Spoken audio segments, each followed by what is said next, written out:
Soulful shit, you know what I'm saying? Like, just some soulful shit for everyone, you know what I'm saying? Like, I made this be myself, so hear me.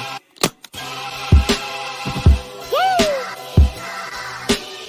I mean, like, we can put all that clown shit away. There's some real shit for you. I'm spazzing right now, so listen, let's go.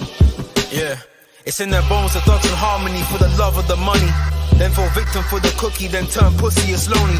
You said you hold it down when life get rough, we're here now, so show me. We move them losses to them wins. Heavy pounds, we make it ends meet. Converse with only few who make me feel like I be 10 feet. Good morning to everybody, man. Good Sunday morning for those who have just come from church. Hope you've been praising the Lord, this morning. And for those heathens who have not, good morning to you filthy guys, man. And I big up everybody in the building, man. You already know the vibes, you know the ties already. Please make sure you are smashing the like button, sharing and subscribing to the damn channel. Obviously, we're back with another match reaction. Liverpool versus Wolves, Wolves versus Liverpool at the Molineux. Of course, we saw early results in the day. Manchester City drawing at Newcastle post Rodri injury, and of course dropping points there. So we all knew that if Liverpool won their game, they would go top of the Premier League. So said, so done. Liverpool won the game 2-1 thanks to a Mo Salah penalty. Sparing our blushes. Then again, this is what the king does. Nah, man. All jokes aside, yeah, so it was a very interesting match, and of course we'll dive into it, and then I'll give you guys my player ratings, and then we will head on out of here. Big up everybody who's inside the building this morning, guys. Again, if you're watching this on the replay, just hit the like button, please. That's all I ask for.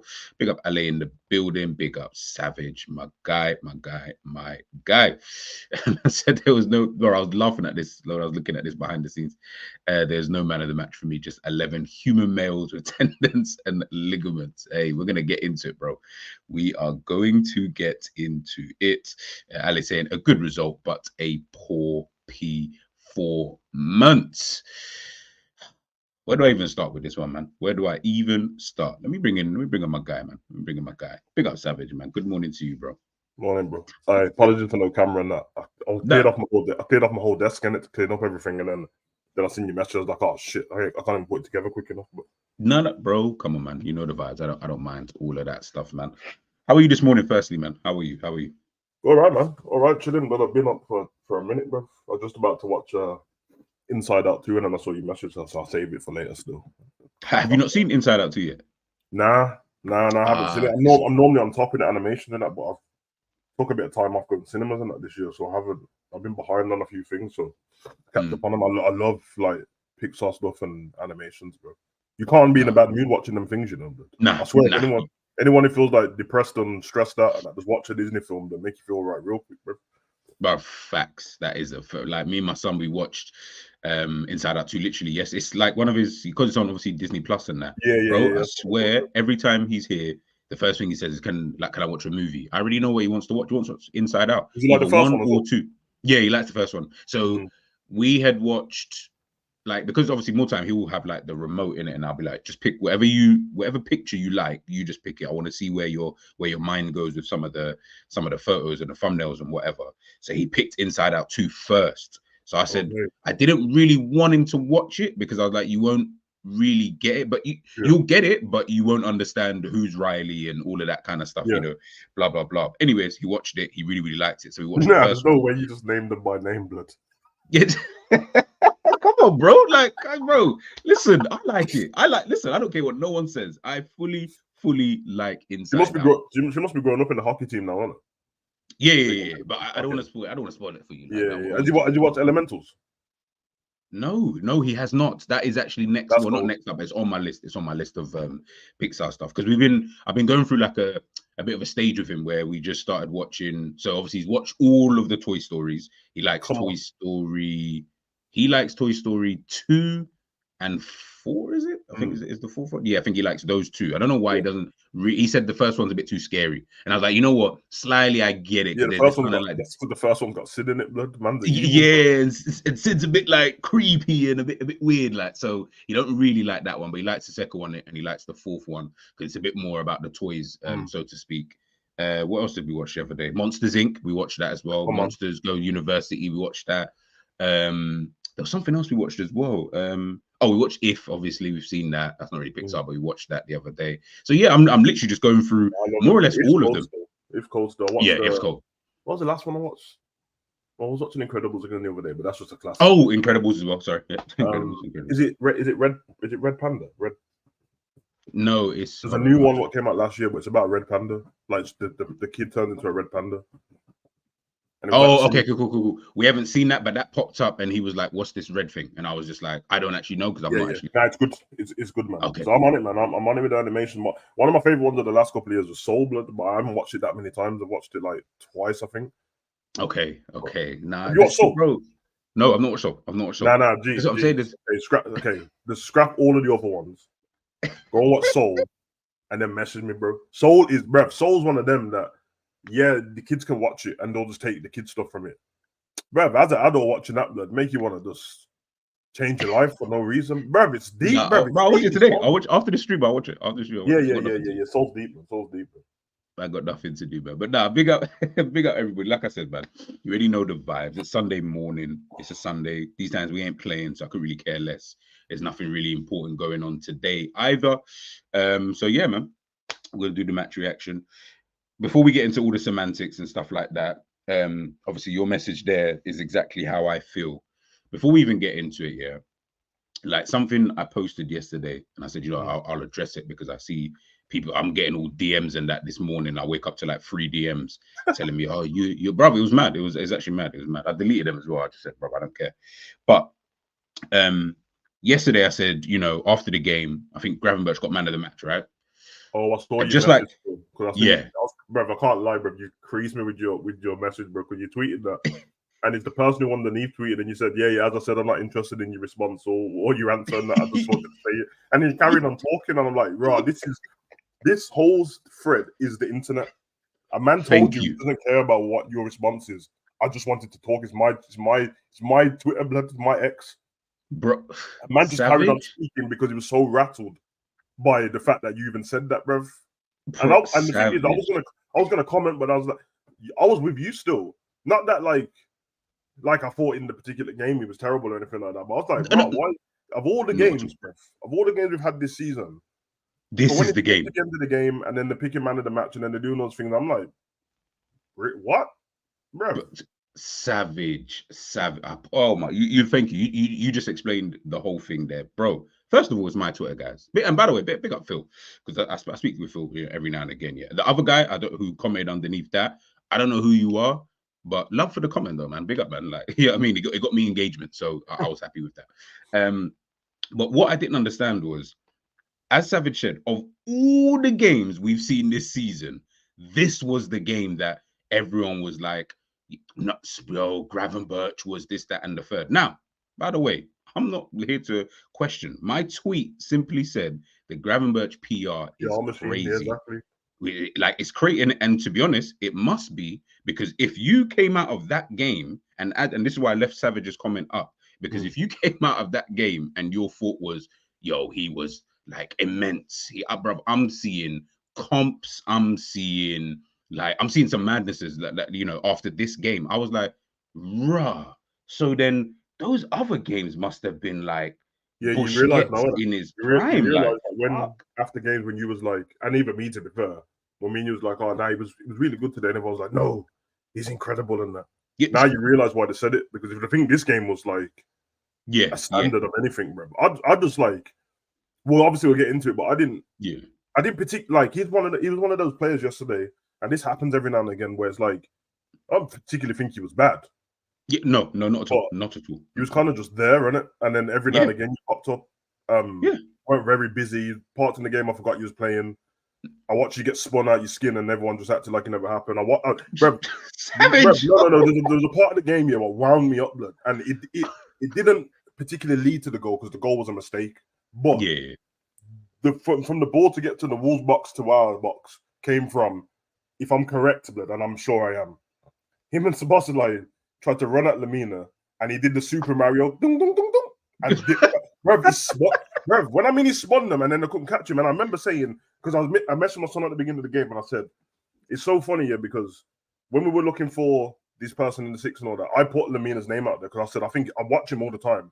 I'm like, he's very good, bro, but I know that they won't buy him because he was already 30 at the time. It was at the beginning of the season. And I watched this game and I'm like, if we're going to pick anyone in that position who was the best, it was him.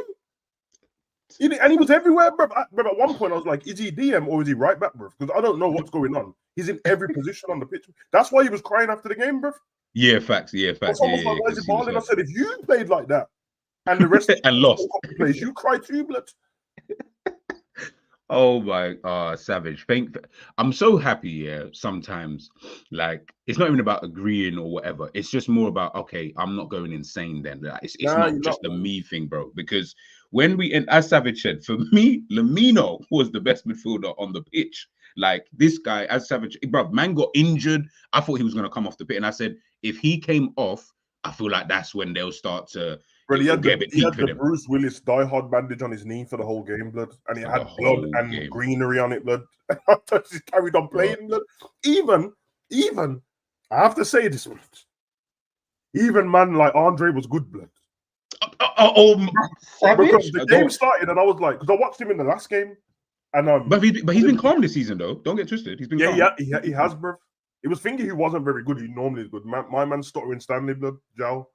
Zhao, yeah. He wasn't. Yeah, he was just getting kicked up and crying about stuff, bro. But there was parts of the game I was like, raw. I ain't gonna lie, bro. It's not racism thing, but there's a bare light skinned man in that midfield, and when they zoom out, so I was just like, raw, is that my man? And I'm like, no, it's him again, bro, with the sneaky pedophile mustache, blood, and he just, bro, he just clamping numbers. I said, raw. No, what I see it now, blood, because I weren't staying up till 4 a.m. to watch no Fluminense. Nah, fuck that. Yeah, fuck that. But I knew who he was anyway. And then I was like, oh, this is why, not in this particular system, obviously, it's a new manager, but this is why I realized why Klopp wanted him now, if that was the case. Yes.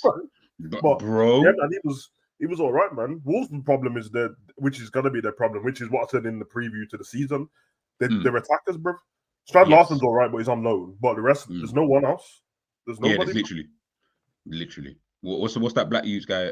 What's his name on the left? The Bellegarde, yeah. Yeah, him. Like Strasbourg, and he cooked us last season still. Yeah, he cooked us last season, but this game he was like, he was a little bit like off. His manager took him off. His manager moved him from one side of the pitch to the other and said, "You know what? You're not good anywhere, blood. Get off the pitch, bro." And he looked so sad. Bro, honestly, like the way it's a good segue anyway. It's going into it. Like I said, bro, we all know, yeah. And big up Phil, because it was Phil that I was chatting with. Big up Phil. Yeah, I was chatting with yesterday, man. Big up to yourself, bro, every time. But it was, I just like, this is what I think me, Savage, and maybe Zabiri, and I think potentially someone else. I think this is what we've been talking about throughout the whole season. And Savage said this perfectly the other day. And I always write these kind of things down, yeah. Like when people say certain stuff.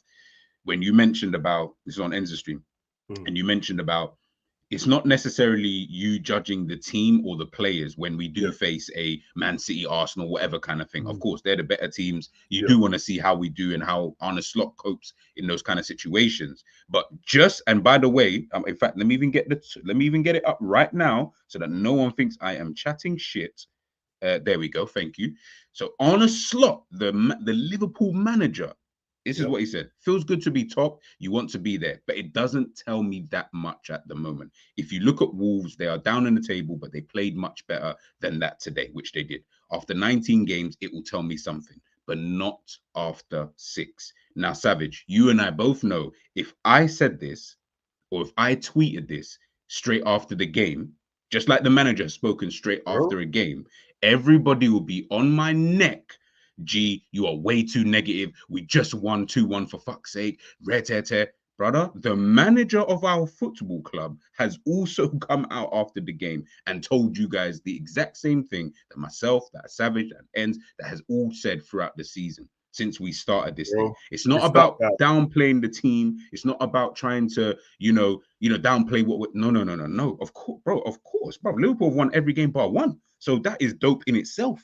Do you get what I'm trying to say? Like, that is very, very good. And it's a very, very good start from the manager. I don't even care about the one that we did lose, because at this moment in time, it's just looking like one anomaly, not a problem. But it is about taking things into perspective, which is something that, to me, it looks like he does quite a lot, which is, yeah, it's all good. We're winning games, yeah, but we're playing against teams that we know are going to finish in the bottom 10, and teams that we know really and truly we beat these teams with any manager, give or take, like, unless I'm managing. Do you get what I'm trying to say? And even then, I still expect us, to win. Sorry, go on.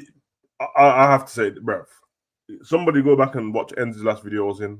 Word for word, I said this before Slot said it. I even said the 19, because I literally said to Enz, half rate, I need to see him play against every team halfway through the season, simply because it's not going to happen ever. But say we got to the 19th game and we battered most teams and that, bruv. Yeah, but if you don't do anything over 19 after that, blood, you screwed, innit? It's over with. Yeah. So exactly. For me, I needed to see how he plays against other teams, a bit of adversity if it's needed in the game, low blocks, pressing teams, high lines. I need to see all of that, bro. And I said, like, it doesn't mean you can't enjoy what's in front of you right now. It just means that. Facts. You know what I mean? And I checked this morning and I looked at last season. Forget the manager and all that. Same. We're one less point from last season, I think. Actually, we're worse because we won all the games up to this point last season. No, we 2 less points because we drew against Chelsea. Oh yes, yeah. Whereas this one we've lost against Nottingham and won the rest of the games, and we've scored like half the goals or something like that. Okay. So there's no reason for me to get excited, is there? Because it's exactly the same. It's actually worse. It's actually worse. It's technically worse, and this is what we were. What I was trying to. This is what I was trying to project, is that game, and I'll bring up Savage's comment again. That game when there was no man of the match, and we'll get to the ratings in at the end of it. But there was no man of the match. There was not one player who stood out, and you were like, "Oh my goodness, yeah, he was balling out today," like a Gravenberch has done in previous game, like a McAllister, an Ibu, a Van Dijk, a Trent, or whoever has done in previous games. And that was the point. But like Ali is saying here, it's like reality is just not welcome. Like, it's like. And even if you disagree, that's even calm in itself. Like, props all opinions at the end of the day. So we're all going to see things differently. Me and Savage don't agree all the time anyway. Yeah. But the reality is, it's like when there's like a difference of opinion, especially when we talk about Liverpool, man, I got a man shouting at me and that, like, brother, it's all crazy. So I'm just like, rah. And I do mean literally shouting at me. Like, it is actually kind of mad when I think about it, because I'm like, bro, there's no way you guys came out of that game and Gravenberch was the first person that you guys were thinking of. No way. Surely Lamina would have been, if you was thinking of a midfielder, it had to have been Lamina at the very minimum. But cool, you know what? Even if you was looking at from a Liverpool perspective, Ibu, bar the mistake, was Ibu bad? Like, we just kind of brushed that under the carpet, or like, but then that made me then realize, yeah, because of mistakes, I know people are probably had him at a rating and dropped him by 3, for example, just because of that, little mix up between, him and Alisson. But honestly, Savage, brother, yesterday it just made me laugh, like, because I was just like, Jesus Christ, I for everyone and my own sake, as a Liverpool fan, I just pray it just continues, because I can already see where it's going to go if things, start. Married to, you know what it is with Liverpool fans. It probably happens with a lot of fan base actually, but I couldn't give a shit about them. So yeah. It's a dangerous thing as well. People being married to their opinions, yes, and their opinions becoming their personality is a bad thing, because it means that if something happens that goes against that opinion, for example, you said this guy's geezer was cold and the next game is rubbish. If that becomes your personality, then when I say something, to you, it's I'm attacking your personality, but I'm not, bruv. Yeah, I'm not. For example, like, I've got favorite players, you've got favorite. Yours is probably the worst one, because the first thing people want to do is message you about Salah. Yeah, bro, straight away in the group. Them chatting about Salah all the time. Like, Salah's your life, bro, and you're just in your yard, like, bro, you think I didn't watch his agent, you know? Yeah, and the thing is, like, you think I didn't watch the same game as you, bro? Yeah, because so far, I don't think that Salah's probably had so far in the game. He's probably had half good and half bad. That's what I think so far. But to be fair to you, every time after a game, apart from when we're just in the chat trolling and stuff like that, when they've asked you about Salah, the only thing you've said is the reason why you think he stayed on the pitch, because it's Salah. But everything else, you'll be like, nah, he was rubbish though. Bro, and I'll tell you, and today, and when we go over it, Salah was crap. Like, Again, Nouri, as always. But that's what I'm saying. They think they're like, you're gonna be like, oh my god. I'm like, bro, manager's gonna eat his dinner and play and chill with his kid as normal, bro. It's not that serious, bro. You get me? It's not that serious, bro. So when they do that, it's like, oh, you attacking my person. I'm not attacking your person. Stop marrying yourself to these players, bro. They don't care about you, bro. Like they can be your favorites and all that, bro. But if you saw this game, bro, there ain't no way. Because I don't even message through games normally, like ever. Unless once we score and my son's not with me, while they're celebrating, my son will message me, I'll message him back and that. In this game, bruv, if you see what I was saying about Salah and Szoboszlai, bro, it sounded like hate speech, bruv. I was talking about, but it was understandable. Because at one point I was like, I said he'd survive the Holocaust. I said he'd survive Chernobyl. I said he'd survive Hiroshima, blood. That was like every bad He pass. would though. It's like he would though. He blatantly would. My son, obviously, man saw my tweet before the game. The last tweet I said before the game started was a picture of Szoboszlai in it. It said, big game today, bro. Please, big performance from you, bro. I couldn't, bro. You can't make this shit up, bro. There ain't no way. I've never tweeted about him. The one time I'm like, oh my god, bro. And my son was like, nah, this is ridiculous, man. Why can't he pass the ball? It's true. These are basic things, bro. I'm like, bro, I don't know. I couldn't defend him. I couldn't defend him in that game. And the first half, the first half was terrible. And I was saying, like, even though this wasn't doing too much, like it didn't create too much, but I was like, how come the right side of the pitch can't just try and mimic what Robbo and Diaz is doing? It ain't even coming off, bro. Like they're defending okay against them, but they're trying to penetrate their defense, bro. Whether it comes off or not, try and do something, bro. But every time, and at this point, whether Salah's rubbish or not, I'm like, Trent, there's an overlap, blood, all the time. There's a big patch of grass to run into. Run into it, bro. You know, they were defending quite narrow. They were defending quite narrow. Bro, when somebody doesn't overlap, but it winds me up, bro. When there's a big space there, I'm like, bro, what are you doing, bro? And as for a man's defending, and this was the fun. I'm just listen, bro. Listen. No, because I know that like my whole thing with Trent's always been, can he defend? Yes. Does he choose not to defend a lot of the times? But even when he chooses to defend, there's still a limit to what he can do, bro. Yeah. What's that? You know, Ant-Man 2, blood. The ghost who just phases through people. That's how people get past Trent, blood. Yeah. That's how people get past Trent. I think I messaged him in my group or to my son yesterday. I said, Trent, blood, gets ran through from man like a whore, bruv. Yeah, like a whore, like it's like man them are just running a train on him. They're just running through man, blood. It's like he's not there, bruv. Bro, I've never seen no muscle, no strength, nothing, bruv. It's like he's, I don't know, bruv. You know the movies, bruv, like Casper and Ghost and that, where the ghost thinks he's alive. Yeah. So he tries to hit something solid, like, but it's not working. And Homegirl just walks to get a drink from the fridge, but she walks right through him. Blood. I said, what? And his attempt to get back once someone gets past him, bruv. No, that pisses me off. It actually pisses me off. Yeah, it pisses me bruv, off. I'd rather him not. Now I realize, bruv, I thought it was bad before when we had that 2022 season and he just stopped. I've realized, bruv, I think I'd rather you stop, bro. You wind him up like them goalkeepers that, like, you know, the ones that just dive after the balls in the net. Like, allow it. Yeah, like a Nana sometimes. You're like, bro, why did you go improving?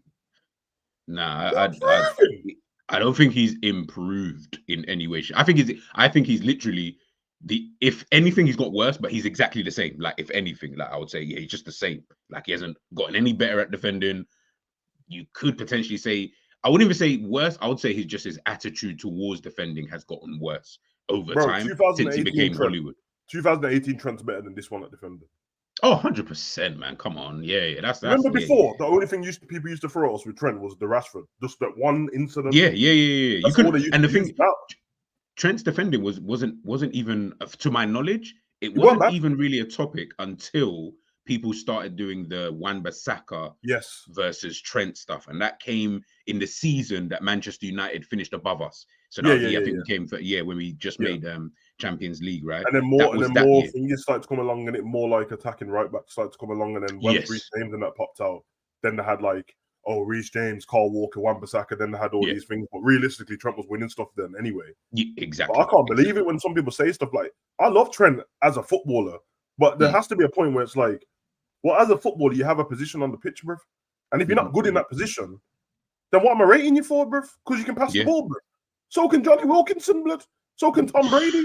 Well, but bruv, Nah, bro, it stinks, bro. I keep seeing these arguments, and I don't know why it ever comes up, but I guess it's because Liverpool fans are insecure. They always bring up Reece James and that. Listen, it's best all the to time. keep your mouth quiet about Reece James and Trent, blood, because Reece James is better than Trent, bro. It's just that he's always injured. Let's not be foolish. Yeah, 100%. Always trying to bring up Trent attacking. Okay, like Reece James can't attack. I was gonna, bro. Donny was playing in midfield, like because he was actually so good that they had to put him in midfield. These times we've tried to put Trent there, and well, yeah, as you see, the manager said, "Nah, right back is your position still. I think this is where you can shine and you can excel." And we tried it with England. I don't care what no one said. Clearly, it didn't work because they preferred other players. Like, listen, and Lee Carsley's come in as a new manager, and he even said, "No, man's right back. Man's not putting him in midfield." There's a reason for that. Do you get what I'm saying? Whereas Reece James, I feel like they would be like, ooh, tempted to put this guy in midfield because he can actually play. Yeah, they end up doing the Bale thing where they're moving forward. Yeah, they'd have to because he's a lot more imposing going forward. Obviously, Trent is a way better passer before people attack me. But when we're talking about who's a threat going down that right-hand side, it'll be Reece James. Bro, we don't want that type of big brother charging at you. No, it's a heavy you. And he's actually a decent crosser of big up, bro. It's nothing against you, yeah. First of all, you think this is Trent slander. And obviously, you don't know me, innit?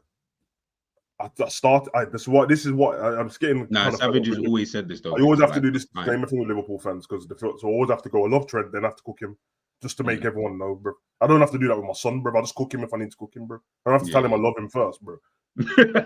It's not Trent slander if I think Reece James is better than him. It's my opinion. I'll never change it, bro. It doesn't matter. And people act like the disparity between them attacking is way better. No, Trent's passing is way better than Reece James. Everything else, he can't dribble better than Reece James. He can't shoot better than Reece James. He's not faster than him. He's not stronger than him. So his recovery tackles are not as good as his. Recovery pace ain't as good as his. It's fine, bro. Like, when you ask what he's done in his career, like, that's going to be a thing what's going to stop me from saying certain things, bro. Like, okay, R9 didn't win the Champions League, bro. And I'm sure Reece James has got a Champions League anyway. He has got Champions League. He won it in 2022. So, like, and there you go. But that's my point. That's what I always have to use. R9 hasn't won the Champions League, right? So you're going to tell me that Drew Mature is better than him. Fine. And that's always going to be my reply to these things, bro. Because he's won it. Or anyone from that Chelsea team that just won it not long ago. They're all better than Mason Mount. All of them. Havertz, Werner. All of them are better than R9 then. Bro, to be fair, he's got a Champions League, a Super Cup, a Club World Cup. But obviously, he's come runners-up in the FA Cup 3 times. Against us? Against us. And then he's got the EFL Cup runners-up as well. So, to be honest, I mean, outside of the Premier League, he's kind of doing everything that Trent is kind of doing. Yes, FA Cup, if you want to add those small cups, but we never seem to care about those when it comes to conversation. Okay, Trent shooting and thingy. I disagree with the shooting because Trent doesn't score that many goals. Let's not pretend. And he's free. Yeah, same Doug. Oh, yeah, set pieces is a thing, bro. But who's ever brought a footballer for a set piece? Yeah, this is why no one was trying to buy James Ward-Prowse. yeah, bro. Ward-Prowse can pass the ball like that without it being a set piece as well. Like, true. No one ever buys people for that reason because you've got someone else on your team who can score it, bro. Like, it's not like Trent's got thingy. Like, Trent doesn't have one matter conversion rate of free kicks or Beckham and that, bro. He's very good at them. But how many did he score for Liverpool? Like 5 or 6? I don't. You know what's crazy? When he took that free kick where Salah laid it off, I remember saying it. He's not scoring anyway, but like in my head, I'm thinking he's scoring anyway. And I had that same thought as how many free kicks has he actually scored? He scored last season. He scored 2 in one season, like both against the same team, both against Fulham. Let me check. He scored about 6 free kicks, bro, in his whole Liverpool career, and I'm not even joking as well. Let me see. So he's got 5. He's actually got 5. Oh, so I wasn't even that. So I was being nice.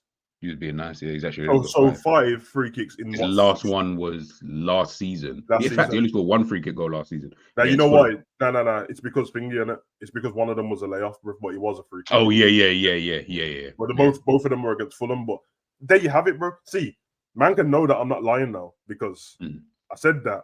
You said it's 5, innit?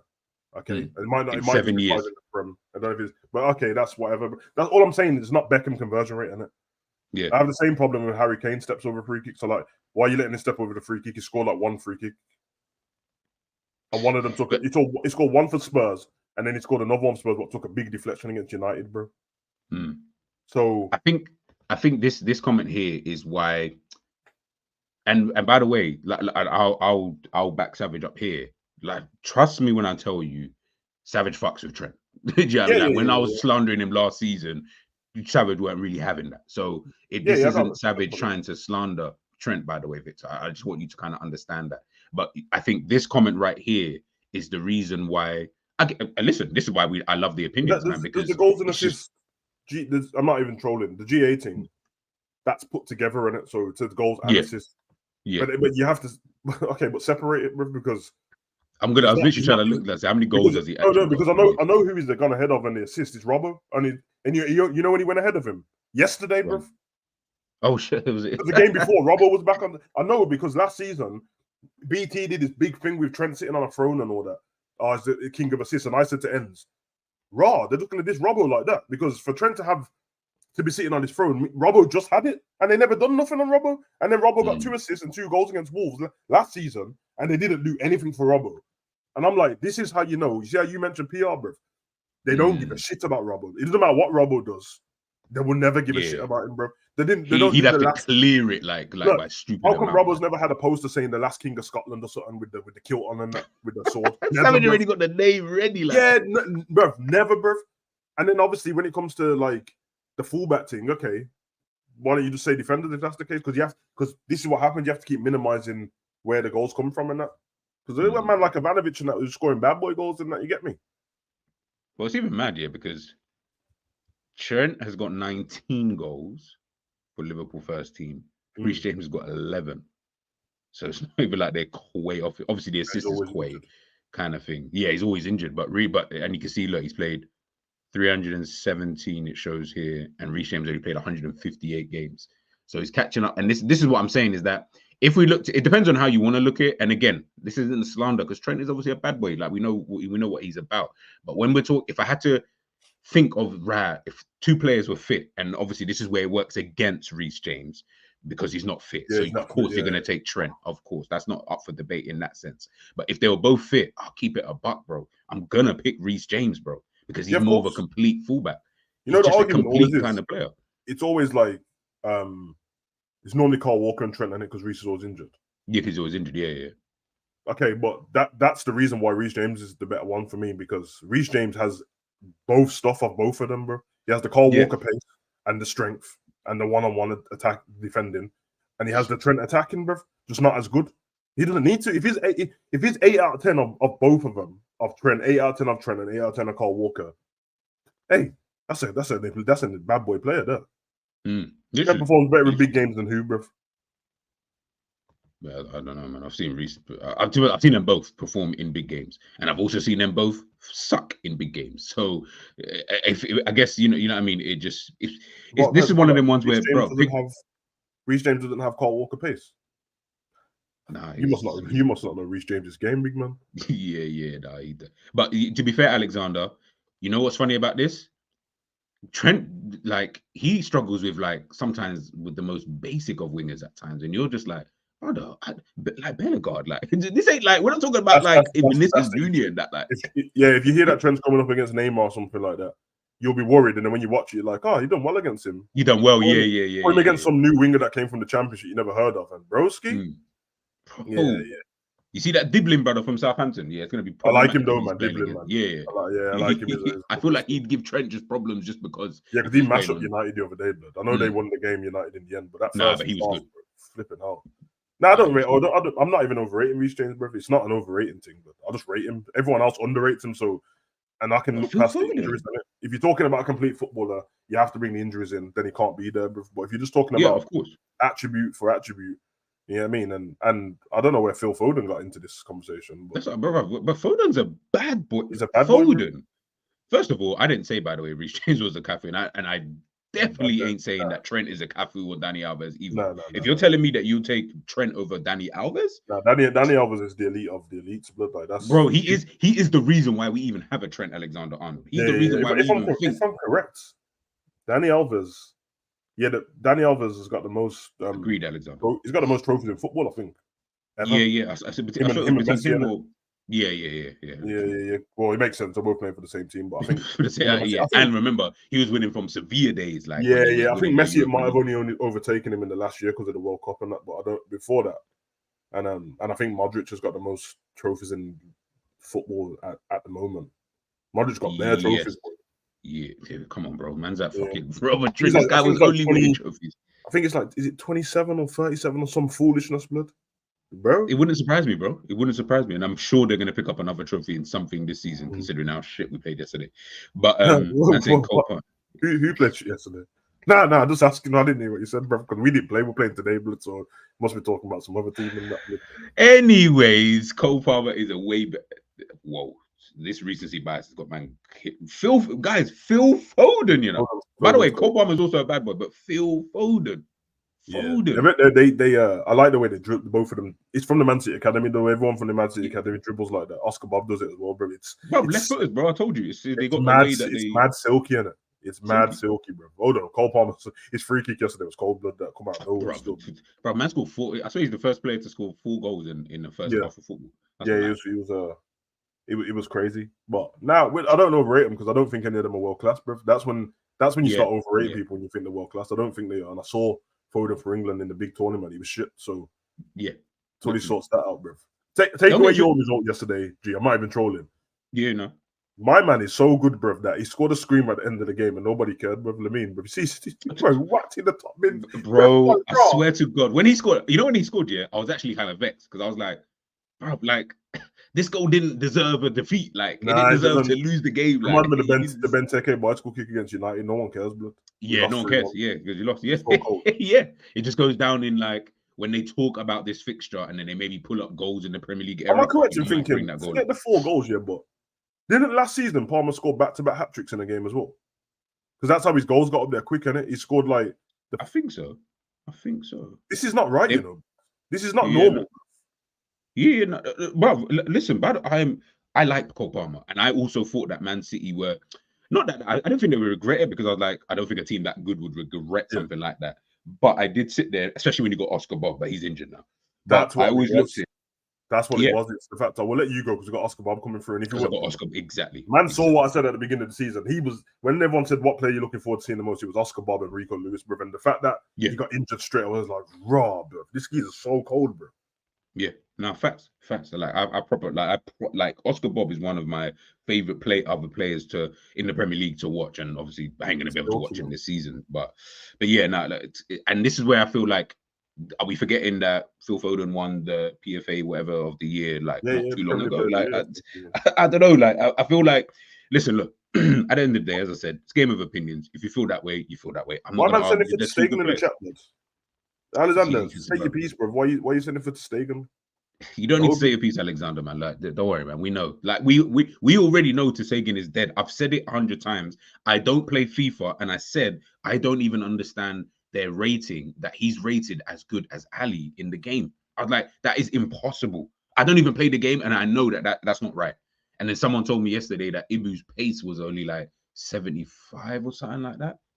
75, like it's slow basically. I was like, right, Ibu pace at 70s. I would have thought that, but I don't know. Is his acceleration good? Like, because it has to be something, or they must have put his strength on some Akinfenwa level in order to compensate for that. Because I was only asking why you put it in the chat because I don't know if man thinks that Stegen's the one who's letting the goals in. No, he's not, but he's just a shit. Stegen's injured. Yeah, he's just a shit manager. But anyways. Back to the game anyway. Let me put this up actually. It shows how bad the game is, isn't it? We just spoke about some other stuff.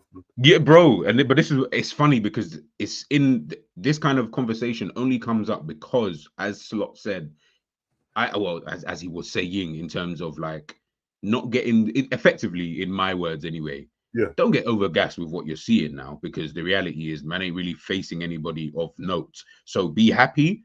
Yes, we are top, and you'd rather be top right now than not top. Of course you would. Who wouldn't want to be top at any point in the season? But the reality is, let's just wait. Then we get, and I think actually it's more for him to be like, oh, I get it. So when we face an Arsenal type, or even a Brighton type, Crystal Palace away at Selhurst Park, you see them kind of games that he hasn't even experienced yet.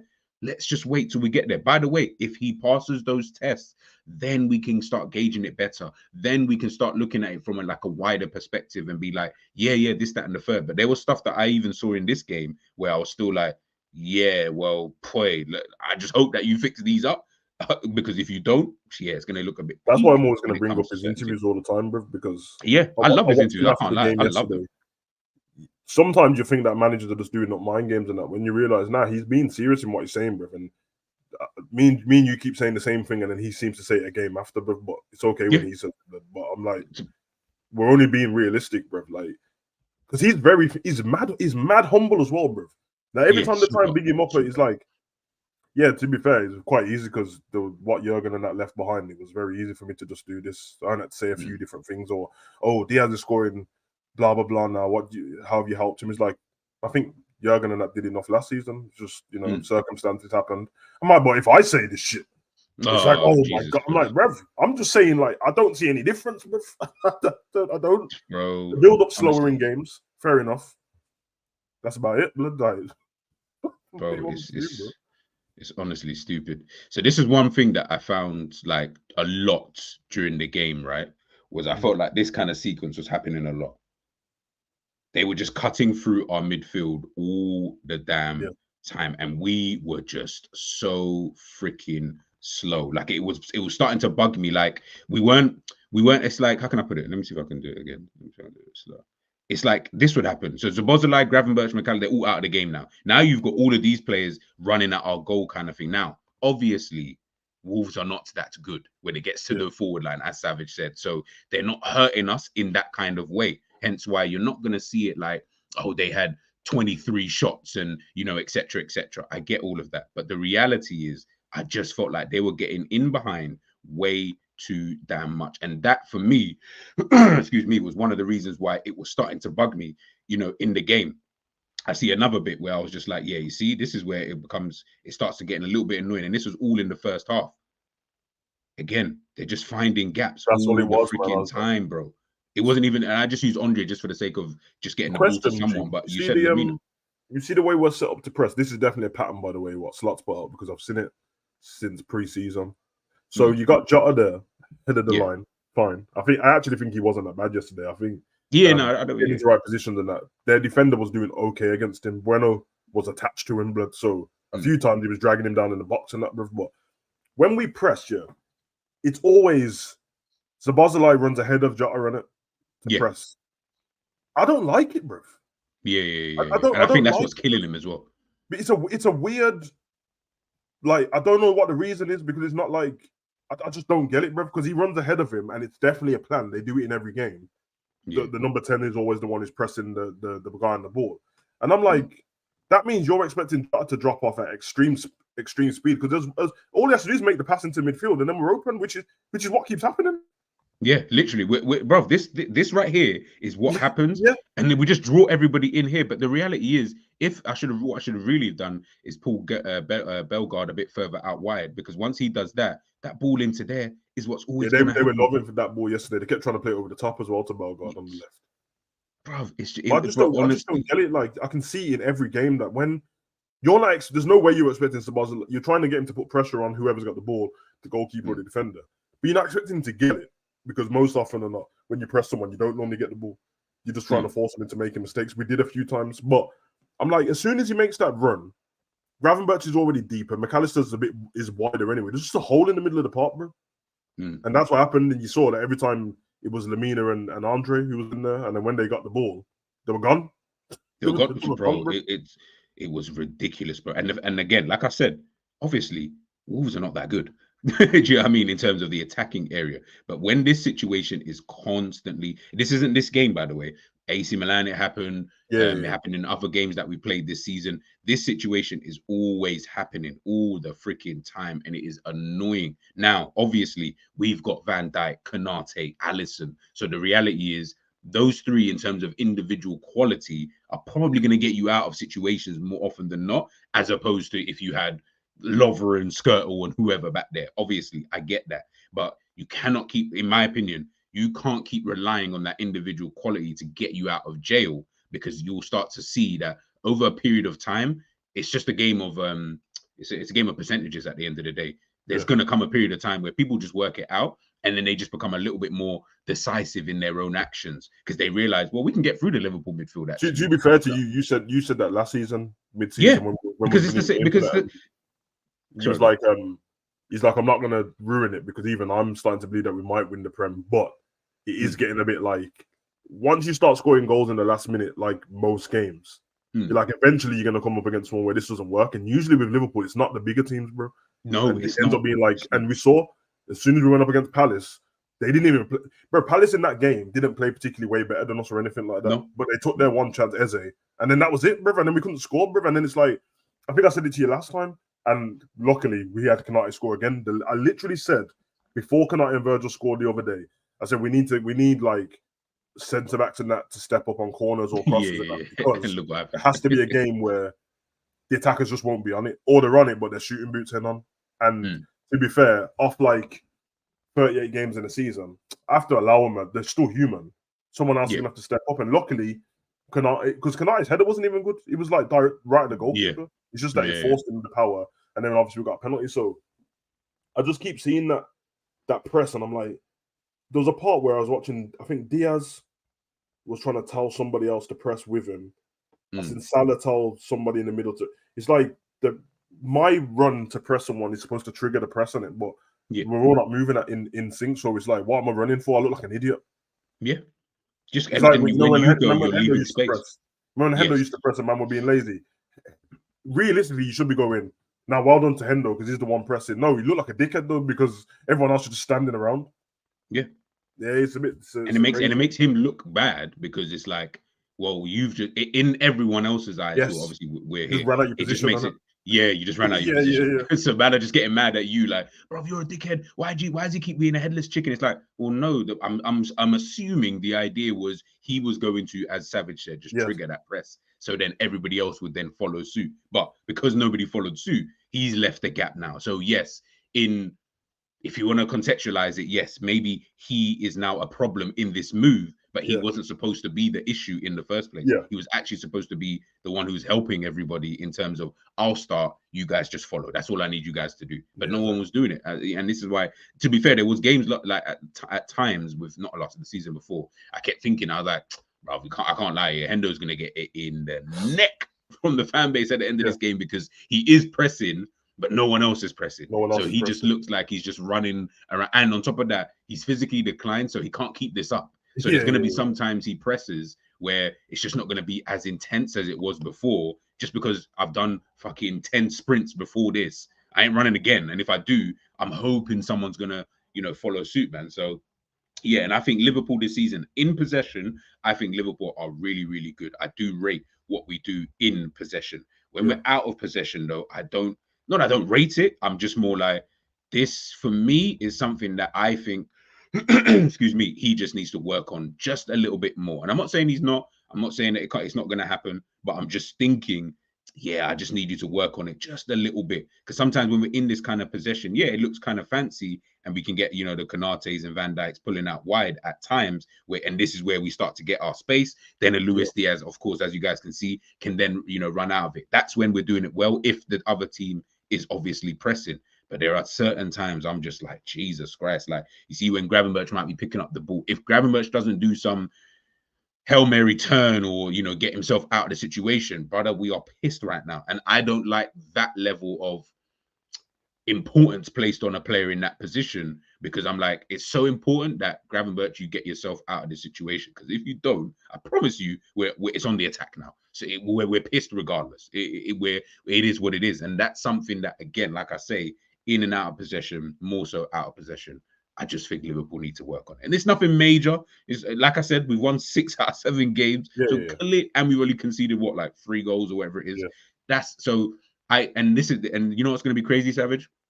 Obviously, I hope not, but we'll see come the end of the season how many goals and the games that we've drawn, lost, or whatever come the end of the season. But we're going to probably end up coming back to all of this at the beginning and being like, yeah, you know what? And you know what's going to happen? People in the chat are going to be like, or people on social media are going to say, I knew it. I knew this was always going to hinder us. No, you didn't, because you never said that at the beginning of the season. You were so busy with what was kind of going on in terms of in the midst of things. that you didn't necessarily want to see enough, like the other side of things. But it's not like everything has been, you know, all gravy. And 100% Alexander. And the thing is, unless it's Messi or Ronaldo, I don't expect these guys to keep up. But Salah, do you think Salah keeps things? No, this guy is like, he is for half a season, like in terms of in a full season, for half a season, whichever way you want to chop it up, that's how good Salah will be. He has never, ever been good apart from his first season for a whole season. That season, yes, he was good for the full season. Ever since then, Salah has literally been more or less really up until Jan. Maybe the second season, it was like up until like Feb. And then the rest of the season, he was just kind of, you know, jinky and all of that rubbish. I might think a little bit different on this comment. Not in a bad way, but I feel like if you think that Grav's playing some world-class level, then yeah, you'd expect he can't keep up the level he's playing at. But the way I see him playing, I'm just like, why not, blood? They ain't at the level of teams that are going to win the Prem. It's not like he's doing it. So there's still parts to his game that's not perfect, which is fine. Yeah. And there's still stuff that he could add to his game, like goals. He doesn't score goals. He doesn't shoot. He actually gets to the edge of the box and does everything not to shoot for some reason. Yeah, which is so weird. So like, so weird. That would be the form if he starts scoring goals and chipping in with assists. That would be the form. I'm like, oh, you can't expect him to do this all season because he's really supposed to be doing more defensive work. But the form he's doing now, I'm like, he should be able to keep it up. Yeah, he should be able to keep it up. And when I mean keep it up, it doesn't mean he can't have games off. It just mean out of a 38 game Prem season, why can't you do that for 29 games? Like, what's the problem? And then obviously someone's gonna have to help you out in some games. But yeah, I mean, obviously, like I said, if you think he's playing at some world class level, then yeah, he'd be playing for some other team, and if he could keep up that fucking thing all season. But that's true. We'll go to a bit of news that I saw, and then we'll give you guys our match ratings, and then we'll head on out of here. I saw this yesterday, Savage, man. Apparently, the Premier League clubs agree a plan to close the summer transfer window earlier than usual. So it's going to shut before the season actually begins. Would you be in favor of that, or do you think nah? Yeah, okay. Close that fucker, bro. yeah. It would stop people moaning about track, bruv. The season started, so it doesn't even matter at this point. We're all in the same boat. Force everyone to do their business properly and you know, a bit more timely. Doesn't distract other clubs as much. So take the Liverpool bias out of it. You are distracting other clubs if you're trying to take their best player when the season's already started, bro. Yeah. And I've already decided I'm going to build my team around this guy. Now I got these teams swooping in for my best player. For us and the content prepared sites and the fans as well. Yeah, stops everyone whinging about things, innit? Yeah. It makes it a little bit more interesting as well. Can't rest on your laurels and wait for the first 3 games to see if these players are good enough. No, sort it out early. Got pre-seasons for. The only problem they're going to have is they're going to have to, doing this will end up eventually having to change some kind of like competition or something like that, because this season we had the Euros on and the Copa America. So some of the players wasn't even back yet. Yeah. So you can only imagine it would be like a lot more dealing with the agents and representatives without even talking to the player at all. So, but yeah, lock it off, man. I don't care. Close that shit. Yeah, no, I'm in agreement, man. I totally think the only thing, as well as what you said, I also think that where I think the Premier League would back out of this if they were to do it is because the other clubs around Europe are not going to do this. So if they don't do it, it'll almost be like, you know how like the Saudi League, their transfer window continues after ours now. It'll be like that, but we would be doing it for everybody now. So Premier League might lock off on whatever day, but if nobody else, none of the like Bundesliga, Serie A, La Liga, etc., if they continue, that's where I think the Premier League would want to then back out. Yeah. But I mean, at the end of the day, you're not forced to sell anybody during that period of time. So you could just say no. That means that you can't buy players anyway, but other teams can still buy your players if their window's open, and that's what. Yeah. Literally. This early, big up social trends. This early window closure only works if you're literally. It's one. And this is, and we already know the Premier League doesn't have a backbone. So I already know, say they'll do it. They'll probably start it from next season, no problem. You know what will happen? People will start to, the clubs, like one of these big clubs will start to moan about, oh, they just lost. I don't know, Crystal Palace will moan because they just lost Eze to fucking Napoli or some shit like that. And then it will just trickle down, and then it will just become this whole kind of big thing, man. Angel saying another slow start really needs addressing by Slot. In my opinion, that performance lacked intensity and our passing was poor. It does. We do seem to have quite a few slow starts. To be, I'll be real. I've now looked past that now, but I agree with you, Angel. But I've looked past it because I'm like, I actually just think that's just at this point, it must just be by not design, but I just think that's just a thing for us at this moment because Slot's a new manager. At times, I feel like whatever the game plan kind of was for the other team, they've somehow tweaked it in a way that he and the team didn't really clock, or they didn't think, oh shit, I didn't realize these guys were gonna. Let's say we thought that they were gonna attack down our right hand side, for example. All of a sudden, the game starts, them not kicking down to the left. Now everyone's like, bro, we've just trained a whole week with the way that we're gonna pattern this side. Now they're moving on to this side. What do we do? What positions do we go in? And I think it just takes the team a little bit of time to just to get into gear. But once they get into gear, more time. I think you might be right though. I think I don't want to lie, and I definitely heard him say it, but I don't know which interview was it or press conference. I only watched it like a day ago or the day before. Someone speaking to Slot about that, and he was talking about usually in games in the Premier League, you see the teams go at it for the first 20 minutes, and then the game normally starts to take shape after the first 20 minutes because one of the teams have got tired or they can't continue it. And that's normally when we start striking and passing the ball around a little bit more. So I think it is a plan. It's just that the boys need to take more care of the ball while that's happening. Yeah. Because it does seem like, because Man U tried that against us as well. They weren't even that bad right at the beginning of the game. But we kept the ball well. So then it's like, okay, Man U are doing all this, but they're not doing anything with the ball. And then we just murdered them. Yeah. So probably is a tactic. It's the same with Wolves. Like I said, I didn't want anyone to think that I was looking at Wolves and be like, oh my goodness, man, they played us off the park. They didn't. No. It was just more getting in behind and the slower, like their intensity just seemed to be on 100 in that first 15, 20 minutes. I don't know what it was. I feel like there's two ways to look at some of the stuff. And when you're looking at it as a fan just for the result, which I do as well, then I don't give a shit. So there's part of the game yesterday when I got towards it and said to my son, listen, I don't even want to think about this game. Just get it done, take the 3 points, because nobody will care about it in the future anyway, bro. But then when we're going to sit down and analyze it, you have to mention what you've seen and stuff like that. And I feel like it's important. It's important. It sounds like we're being pessimistic, but we're not. We're just analyzing stuff. And with experience, says, if you do this, I know now you're not playing against this big team, but you do have them coming up.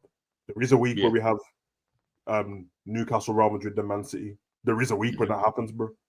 And you might come out the other side and win all the games. Or you could play like you did yesterday and get smoked in all three of them. Because they tell you one thing. And man was telling me to shut up the other day because I was kept talking about if we played Newcastle yesterday, the way they played against Man City, would have lost the game, bro. Yeah, we would have lost the game, 100%. Because one thing Eddie Howe's thing is intensity, bro.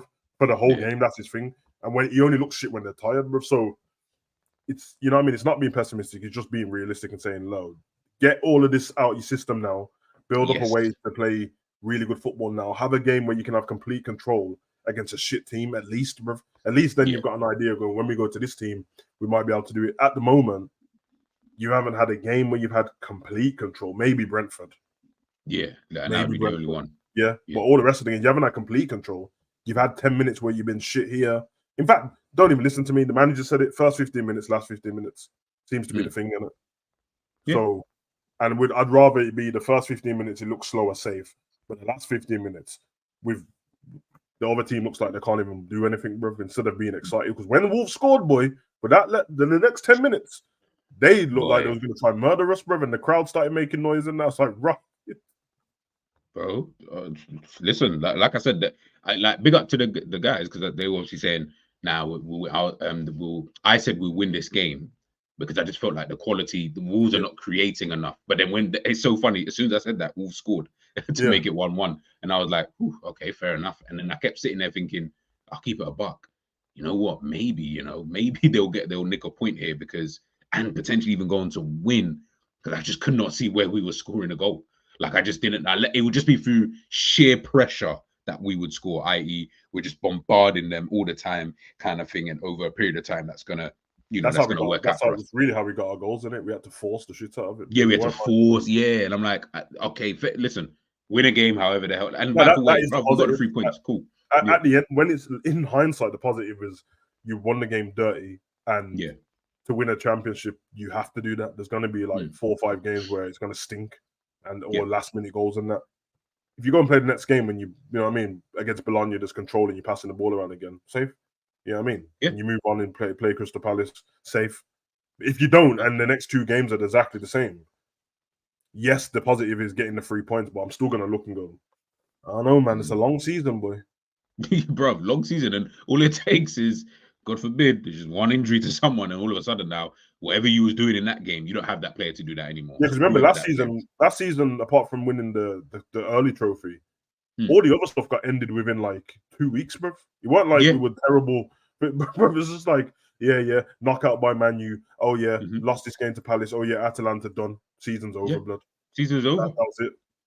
And this is and that's great. And you know why that's so tapped? Because up until that point, you were already playing somewhat well, and you were winning a lot of games up until that point. So but you were still playing the same way as you played in the games that came up, obviously where we fucked it up, which is crazy to think. In 2 weeks, your whole season just went down the shitter. Bro, the difference had between a full season. If say we didn't win that trophy, the difference between winning 4 trophies and winning none is 4 games, bro. Yeah, for a big team. If obviously if you're one of the shit teams, you're out of the Premier League already. But it's 4 games, bro. And I stick by the sentiment, bro. You can't win the Premier League this early, but you can lose it. You could definitely lose it, yeah, which is crazy. So, yeah, it's one of those. I mean, we got Cav because he messaged me in the WhatsApp group. I was talking what the game was on, and he said like, "Was at the end of the game?" He said, "I don't know what it is, man. Are we a bit arrogant?" And I said, "I don't." Thank you, Cav. Thank you. And I said, "I don't think we're arrogant as a team." I said, "I think that some individuals are a bit arrogant." And yeah. Let's do the basics because we'll be in spaces where we're not even good, and man are flicking the ball and that. Yeah, I'm not trying to see that. I don't need it. Yeah, facts. Now, as a Cav, I at times I do get that air of like, yo, I think you just get the goals and then be arrogant. Like, don't be arrogant in the midst of trying to win the game and it's 1-0 and you don't really like. Yeah, because I said to Cav that we turned up to that game. You know this, bro. Anyone who's played Sunday, Saturday League, grassroots and that. Them, you know that morning when you was looking forward to the football and then you open your curtain and it's pissing it down with rain, blood.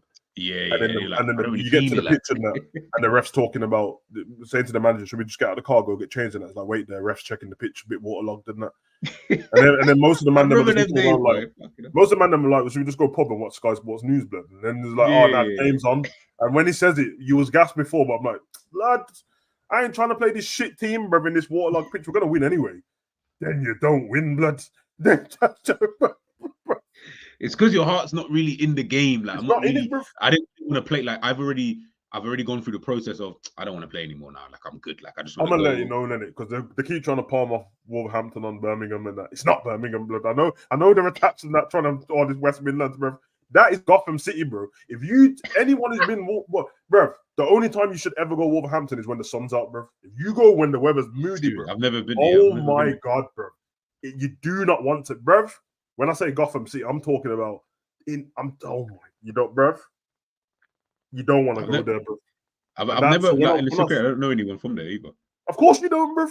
Yeah, of course you don't know anyone from there, bruv. Yeah, it's true. It's actually. You know how bad it is? Just when you go on Tariq's channel and you'll see a game, what Tariq went through last season, Wolves versus, and just look at Tariq's face. Bro, he looks like he didn't want to make this piece of the vlog at all, and it's only a short, blood.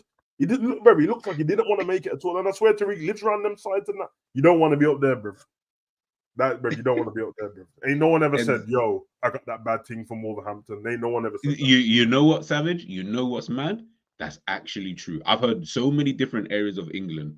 I don't think I've ever heard Wolves. Bro, don't trust these places. Even on Hinge, I don't even see no chicks on. Bro, don't trust the news, the pundits when they always try palm these places off on Birmingham, bro, by calling us West Midlands. No.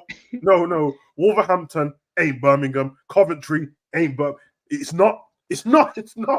Okay, you see, I can't lie. I thought Coventry. Okay, fair. No, okay, West Brom is in Birmingham. That is okay, I knew that. Birmingham. Yeah. But don't let them palm off Coventry and all that. Yes, they're not far away.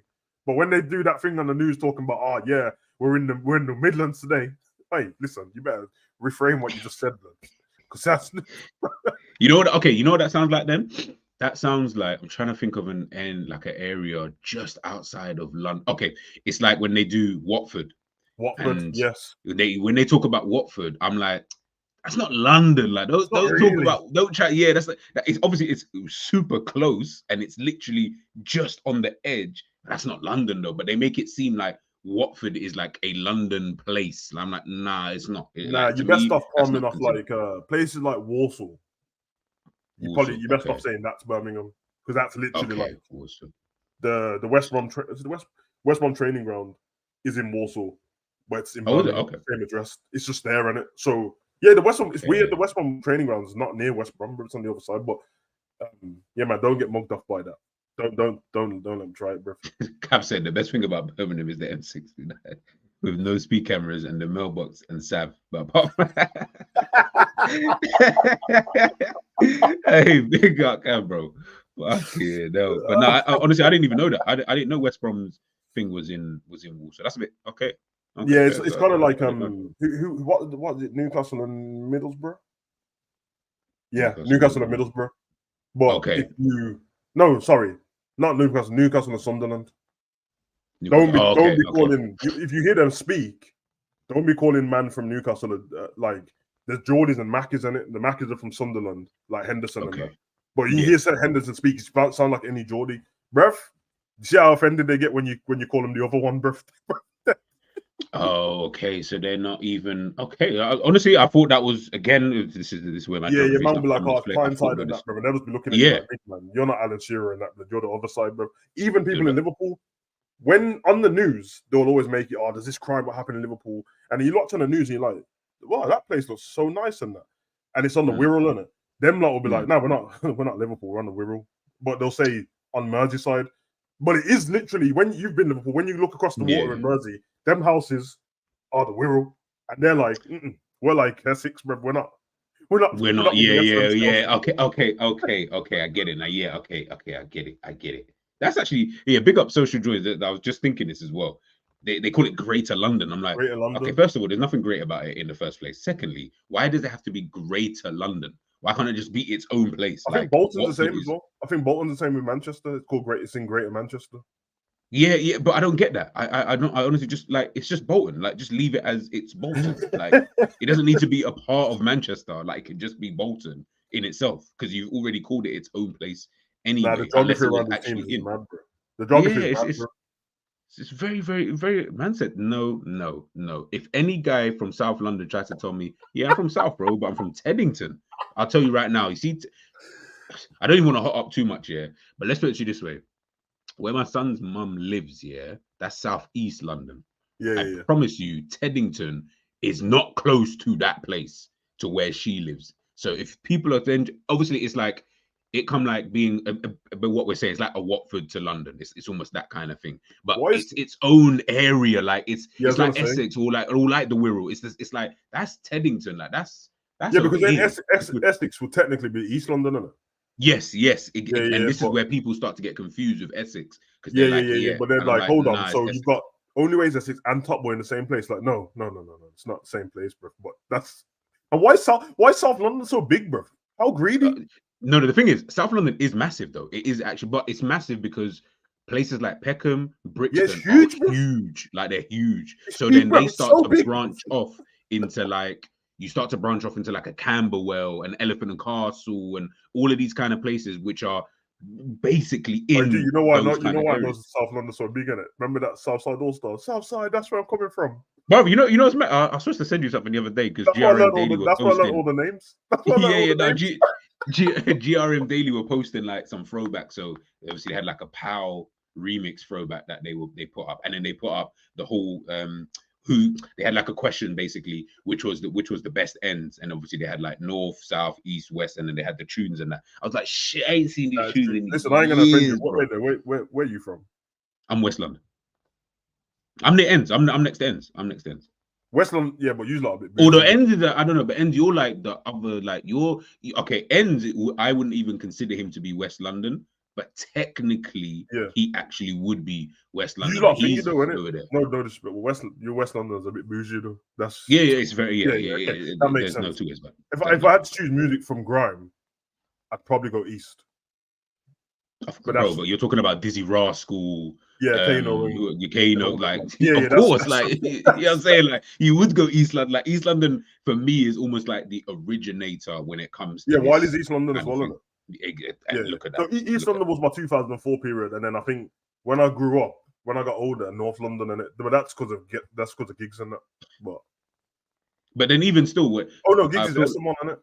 Yeah, North London, Skepta and Jamie, and that's Chipmunk, and that's where when Chip and all them lot started to, I say Chip and all that, when Skepta and BBK started to do their thing, they started putting North London more on the map, and then obviously Chip come through and obviously done his thing, Scorcher as well, all of these kind of guys. But West London we've always been, you got to realize, for me, West London, the time it's been at its biggest was when, what's them who did that tune Into? I know like yeah. What's their flipping name, bro? Well, these times they live down the road, and I can't even remember their name. But anyways, when they started to get big, that's when I felt West London was coming bigger. And now Central C, who lives effectively where Carnival is, that now look at it, everyone's looking at West London a tad bit differently, but it's more. You do have fingers all in it. You got Fredo and Digger as well. Fredo, bro. So we're creating. We don't have a lot, but the ones we do create are kind of big, as opposed to Heady One. All these, obviously, Heady One's big anyway, but you know what I mean? Like South London, they'll have the Stormzy's and stuff like that. Yes, they're massive, but they've got so much more of these kind of guys in there. You know, it's one of them things. But how the fuck did we even get here? That's the name. The Western, innit? That's the name. Western. There we go. Right in the fucking name, Western. So this is what I'm trying to say. Oh, where's Shits and Gigs from? There, from where they're from? I don't know. You know, is that where they're from? I don't know. They went uni outside of London, I think, but where they're from? Same shit. I don't know. I'd have to watch one of their old episodes to find out where these men are actually from. You know, I'll ask my friend actually. I'll see. He might know. But to be honest, the way these men are getting grilled in some of these group chats here is actually kind of crazy. Well, man said Ross Squad was a year above him in school. Oh, big up, man. Big up Ross Squad, man. Hey. Cold. Social, where you from, man? Was he above me? Unless are you from these lots ends? Nah, stop the West Midlands talk, blood. They must be from like Wolves or something, blood. They must be from like I got that from one of the accents and that. They must be from it's not my guys, blood. And you're the one who told me you watched every single episode, blood. So don't allow it. You know what I mean, don't try and like disassociate with them now, because when they go through hard times, they need fans like you to step up and join the Patreon now, blood. They ain't nothing to do with me, blood. Well, that's enjoying the Patreon, West London. Yeah, it's nicer. It has its part, but you got to realize West London's small as well, bro. Like, it is actually kind of small in comparison to East London, South London, North London. From when we're almost sharing things with Northwest London, so where Nines and what's his name, Scraps is from, like where we're from Northampton, blood. That ain't West Midlands. That's East Midlands, bro. Northampton's where Ivan Tonian that's from, so you can claim them Shits and Gigs done. That ain't my blood. Oh, you're from? Hey, Social, how old are you, bro? You might even know one of my friends. So we'll talk about that. Let's get on to the player ratings, and then we'll chop it up actually more about the ends once we finish. Ali, what do you think? What rating? Yeah. I almost feel like he had not much to do in the game, bro. Yeah. Like outside of it. But okay, I'll ask you this question. His fault, Konate's fault. It's Konate's fault. Okay. Yeah. Whoever's got control of the ball at the time, it's your fault, bro. I don't care. Konate, man shielding off the ball and not looking at the goalkeeper, bro. So man got blindsided. Yeah, it's his fault. I did like the Ali doing the big man thing after me and Cavill speaking about him. He spoke to him like it was his youth after. He cost him for a bit. Then when Konate started to look sad, he tapped him on the back and said, "You know what? It's my fault, blood." You know when you just don't worry about it. It's true. I agree with you. And to be fair, I had him at like a 5.5. Like, I was like, you're just a bit better than average, but also I don't feel like you had bare things. Now, you know, I'm going to give him a 5 because his passing was shit. It was. He only got one accurate long ball. And he tried to do that thingy, bro, the generic Trivella pass he always tries, and then he broke his knee again, bro. Yeah, bro. He needs to calm down. He needs to calm down. He needs to calm down with this stupidness. Trent. 5. I had him at 5, yeah. Wait. You getting this? No, 5. No, because it was the penalty, and yeah. Yeah. No, who assisted the first goal actually?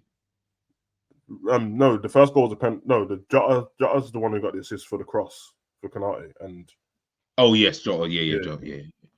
Jota. Konate. I felt outside the goal he was actually all right. Like I didn't feel like. I think 8. Yeah, I'm good with that. It was really good. I'm good with that. Verge. Big up Luge, by the way, before you even do that rating. Big up Luge, because Luge said something yesterday, and I think we've spoken about this before, yeah. You see, with Virgil, I almost don't know how to rate him sometimes, like the goalkeepers, because I'm like, you're like a goalkeeper. You're only ever only time I can give you a rating is if you're called into some type of action. Outside of that, players don't come down your side, bro. So I'm like, what do you The thing with Verge is he looks, and the thing is when people do come out, he looks so calm. Yeah. The way he takes the ball off the net, it looks like he's done nothing, bro. Yes. I try not to hold it against him because I'm like, just because Konate makes his look scrappy and he gets the Ibu chant, don't mean that Virgil ain't. So yeah, probably go. Yeah, because I think Konate was better than him and he got the goal. I'll go Virgil 7.5, 7. 7.5. Big up everyone in the chat. Ends is saying 7 for Konate, 7, 6. Nah, I don't think Konate was that dead. Virgil 7, yeah, calm. 6, 7s, 7.5. What did you say, 7? Sorry. Yeah, 7.5. 7.5. Yeah, I'm good with that. Robbo. I saw man cooking Robbo though. I didn't feel like he was deserving of a cooking. Like I think especially the first half. I think him and Diaz were the only ones who seemed to be trying in the game with. Yeah. But I'd probably go big fault. Oh, okay, I get you. No, he means he's talking about Konate. Probably goes maybe. I want to go 7. The problem with Robbo is I still got to rate him the same as everybody else. He gets him because of the way we play now. He gets himself in good positions to receive the ball and stuff like that. I was watching like sometimes he does it and then it's gonna leave a gap. Somebody covers him and then he doesn't. Then nobody gives him the ball. Then he's stuck in some random position. But I thought he was all right, and he did put that good ball in as well. I know it's only one ball, but it should have been an assist because it should have been. I got 7 for Robbo still. I ain't gonna lie, I got 7 for him. Definitely should have been an assist for him, bro. Great ball, and he done that ball a few times, and I seen him do it where there's nobody in the box. Because obviously, like Jota, sometimes Jota's part of the link-up play, and I get it. If Jota's the one who's give Robbo the ball, then Jota's not the one I expect to be in the box when Robbo crosses it because he's not. But someone has to go in on it, but nobody gambles. So yeah, I give him a 7. No, I agree. Seedorf.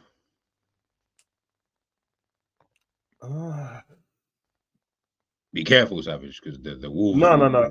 No pun intended. They'll be coming after you, bro. I'm gonna go 7.5. I think I just looked at what I had him at 7, so I'm good with either 7, 7.5. Ends allow it, blood.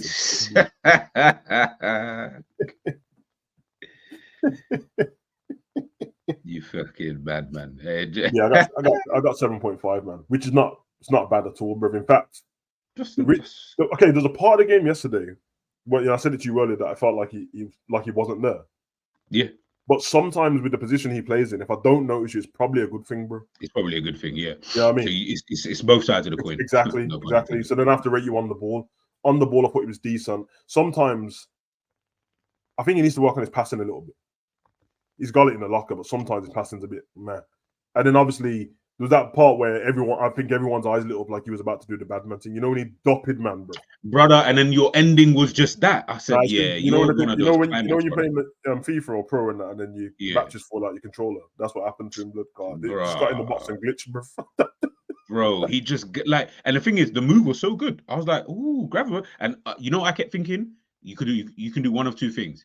If I was you, be greedy, just shoot. But use your left foot to shoot. But I knew he wasn't. So I kept thinking, he's going to cut on his right. But he didn't do anything. And 7.5 for me, man. And as I said, of all the games I've seen him playing this season, worse is the wrong adjective to use. But this is the lowest of all of them. So I'm not going to give him higher than what I would have gave him before. That he definitely gets 7.5. That's a glitch is the word. 8 for Ryan. I can't even read that, but I'm assuming you've thrown every single player on. You're going to be part of Ryan's thingy downfall if you keep calling him these names. I'm telling you, bro. Trust me, if it ever comes, I'm going back right to honesty, blood. Don't worry, by the way, guys. I'm doing a stream probably on Tuesday, so I'll see if the guys are free. Probably do it in the evening where we're gonna talk about Gravenberch because I just want to know where people's heads are at in Bro, how terms can of. man call man the end product disgusting, blood? That's so rude, bro. I hear what you're saying though, Max, because you know when I got vexed, I was like, brother, like, and you know what was so crazy? That move, I could already see all of the comps that were coming. Yeah. I could That would have been the. I see. promise you, bro. If he scored after doing that, that would have been the crowning moment already, bro. That would have been it. Bro, listen, you see the baby Pogba? We would have moved from Pogba to Yeah, that's where rival fans would have started putting him in the thumbnail and that after that goal he did scored and that. But I'm telling you, bro, it's like there's a force field, bro. Once he gets to the box, he don't want to shoot, bro. Yeah, and the thing is, what bugs me is I was looking this morning because I was checking out some of the videos on Gravenberch that people had done, and I saw in some videos, but when he was for Ajax, he was shooting though, but like he was shooting like super calm though, like as if he can do this on a regular basis. So I don't even know. Big up Pop saying he wasn't the only one who glitched yesterday. It was as though there was a spell on the team. Hey, listen, look, RIP to what's her name, man? Professor McGonagall, man. Oh, Maggie Smith. Maggie Smith, man. Maybe that whole Harry Potter was all in the air and that because the team. I gotta make a video on Harry Potter actually because I'm pissed, bro. They're making a series. I'm gonna fight, man, bro. Delete that. Are they making a series? No, but they're not thinking, bro. It's gonna wind me up actually. They're not making it as a continuation. They're gonna reboot it, bro. Don't do that. So like Fresh Prince of Bel-Air. Yeah. Don't do that. That's Fresh Prince is different because it was a comedy and then you made a serious one. This is just gonna be. We're gonna do the exact same thing with a different because I've seen them casting like for like a Ron Weasley and that. Allow it. Some things are too legendary to touch, bro. Allow it, bro. Yeah. But you know why? In their eyes, bro, we see it with all these things. In their eyes, they're trying to do this because we're in a different generation. Yes. Like say, like your son's like your son's age group, right? Them lot are always on to the series, so they're trying to now make this into like, we can big up Harry Potter even more. It's so because Harry Potter's so big that. Remember, Harry Potter is huge, bro. Like, Harry Potter is one of the biggest franchises. They've got their own stores and their own place, and in Disneyland and in Harry Potter World in Watford and all that. Bro, the kids who are alive now, who have just been born, who are like 2 and that, are watching the same Harry Potter we watch, bro. They love it. It's out every Christmas. Everyone watches it all the time, bro. Doing that is like, nah, man. And I hate the fact. This is why I always worry about if I ever done something, I'll make sure it's a throwaway to me because selling you rights to certain things, bro. J.K. Rowling does not want any of this, bro. But they don't give a shit what she wants. Like, now we own this, bro. We're doing it, bro. We're doing it, yeah. And it's peak. And this is unfortunately, sorry, Ends. We will get back to the ratings in a second, but we're just having a little conversation about Harry Potter. But this is where in Hollywood and all this kind of showbiz stuff, this is why some of the things, and obviously for those who have watched the whole Vince McMahon doc, like you'll see some of these things are just. That's just the way it is. From the way I gauged it, it's just the way it is. So it's like either get with it or you'll be thrown to like ECW and WCW. Sorry, like the rest of them. All right, McAllister. I forgot about this brother yesterday. I can't even lie. 5. It's so weird. For me anyway. Bro, sometimes it's such a weird. I'm gonna propose this that McAllister doesn't play against Wolves anymore. He never plays good against Wolves, bro.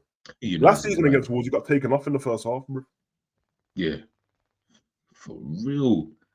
He was the one who got taken off. Yeah, remember he's looking like he wanted to cry on the sideline in that, bro. I don't know what. Hold on, who stayed on then? Szoboszlai stayed on. Yeah. Szoboszlai scored against him, I think, in that game. Yeah, we won 3-1 in the end, but Neto was ripping us up. Remember, and Cunha kept missing open goals, bro. Listen, they should have blatantly won that game. Yeah, 4.5. I'm also good with that as well. Like, as in, I thought he was dead. He alongside the other players, I thought like the midfield was looking a bit shady. If I say about anything I've noticed him doing was the tackles and that, whether he got the ball or not is a bit aggressive. I'll probably go 5 average, but it could be worse than that. So it's up to you, man. We'll go 5. I'm gonna save him, and I'm gonna save him. Diaz. We're against Diaz because I don't feel like he done anything wrong on the ball. But after the first, I don't know how when he came off, but after the first half, I don't know. I feel like him and Robert were the ones in the first half who were good, so probably got 6. Nothing more than that. Nothing more than that, but it did feel like when you said like we didn't feel like we was going to score. I thought the same, and I was saying if we were going to score, it'd come from Robbo and Diaz with more than anyone, and obviously Jota. So yeah, I'll probably go 6. Yeah. I'll go 5. I'll go right in the middle. I felt like he was. It would have been through him in terms of like open play, so to speak, but at the same time, it also was like you're not really doing like enough there. Jota. I thought he was good. He was definitely our best attacker, I'll tell you that much. Yeah, I'll probably give Jota a 7. I feel like he was doing all the right things. Obviously, he got brought down for the penalty. He probably would have scored there himself. He was getting dragged around by Bueno a lot. Yes. I think his off the ball, his movement in the box is kind of underrated still. Got that Chicharito thing about him, blood. Like, just one way he goes. That's the player. Yeah. I'm just like, to be fair to Bueno, obviously he ended up giving the penalty away. But he done a good job on Jota because I'm talking, when you have to just do the dark arts and hopefully the ref doesn't never see. And he kept doing it, was dragging him and everything. But yeah, he was good. So no, he was calm and got himself. And his cross was good to yes, because it's Kanate and Diaz there. Any of them. Did you see they were showing it on the thing? See Virgil getting vexed because we was far asking around before we put the ball in the box, bro. I was like, but I kept saying, I was like, put it in the fucking box. Like we've got the 2 biggest guys here, and you man are far asking around here. Brother, one thing Virgil does not want to do is run all the way up there for nothing, bro. For nothing, because he has to then do that stupid Hail Mary run back. That's long.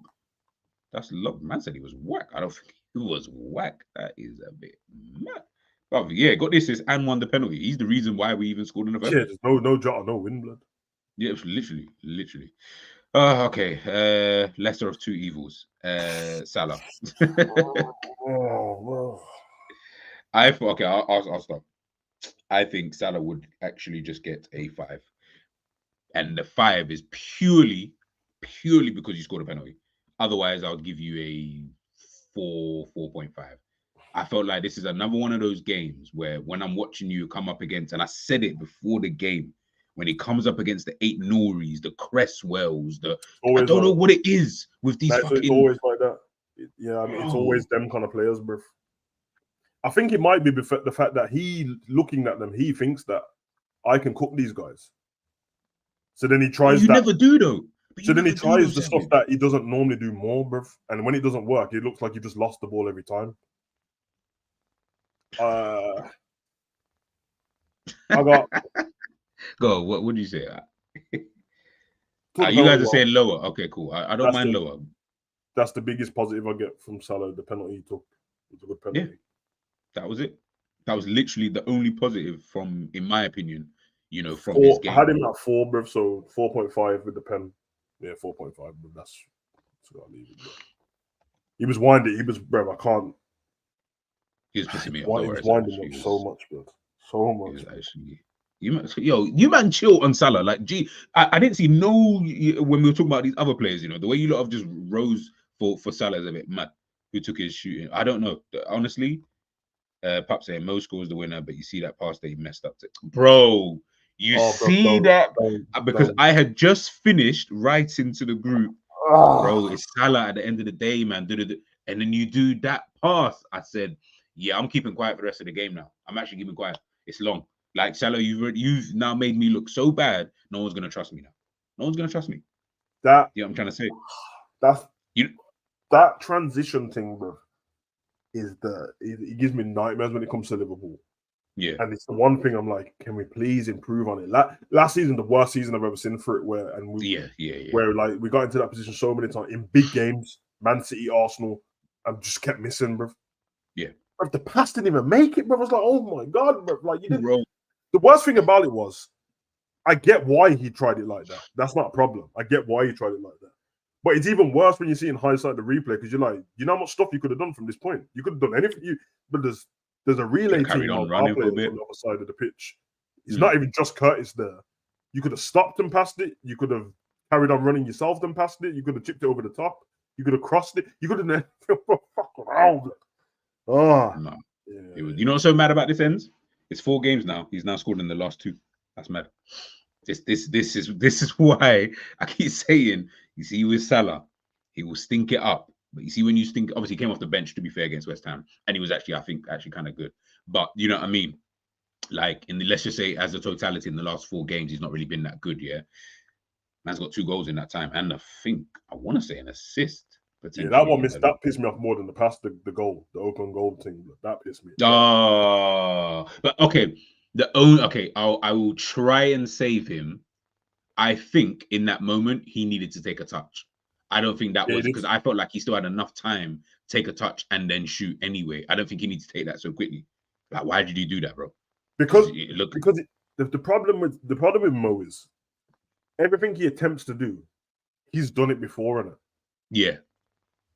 So he just thinks I can still do it, bro. But there's still a better option, bro. And the reason why he thinks he can still do it, because even in the last game, the goal that he scored was instant, bro. The ball came back out, he rossed it straight back in. No, it's the same thing.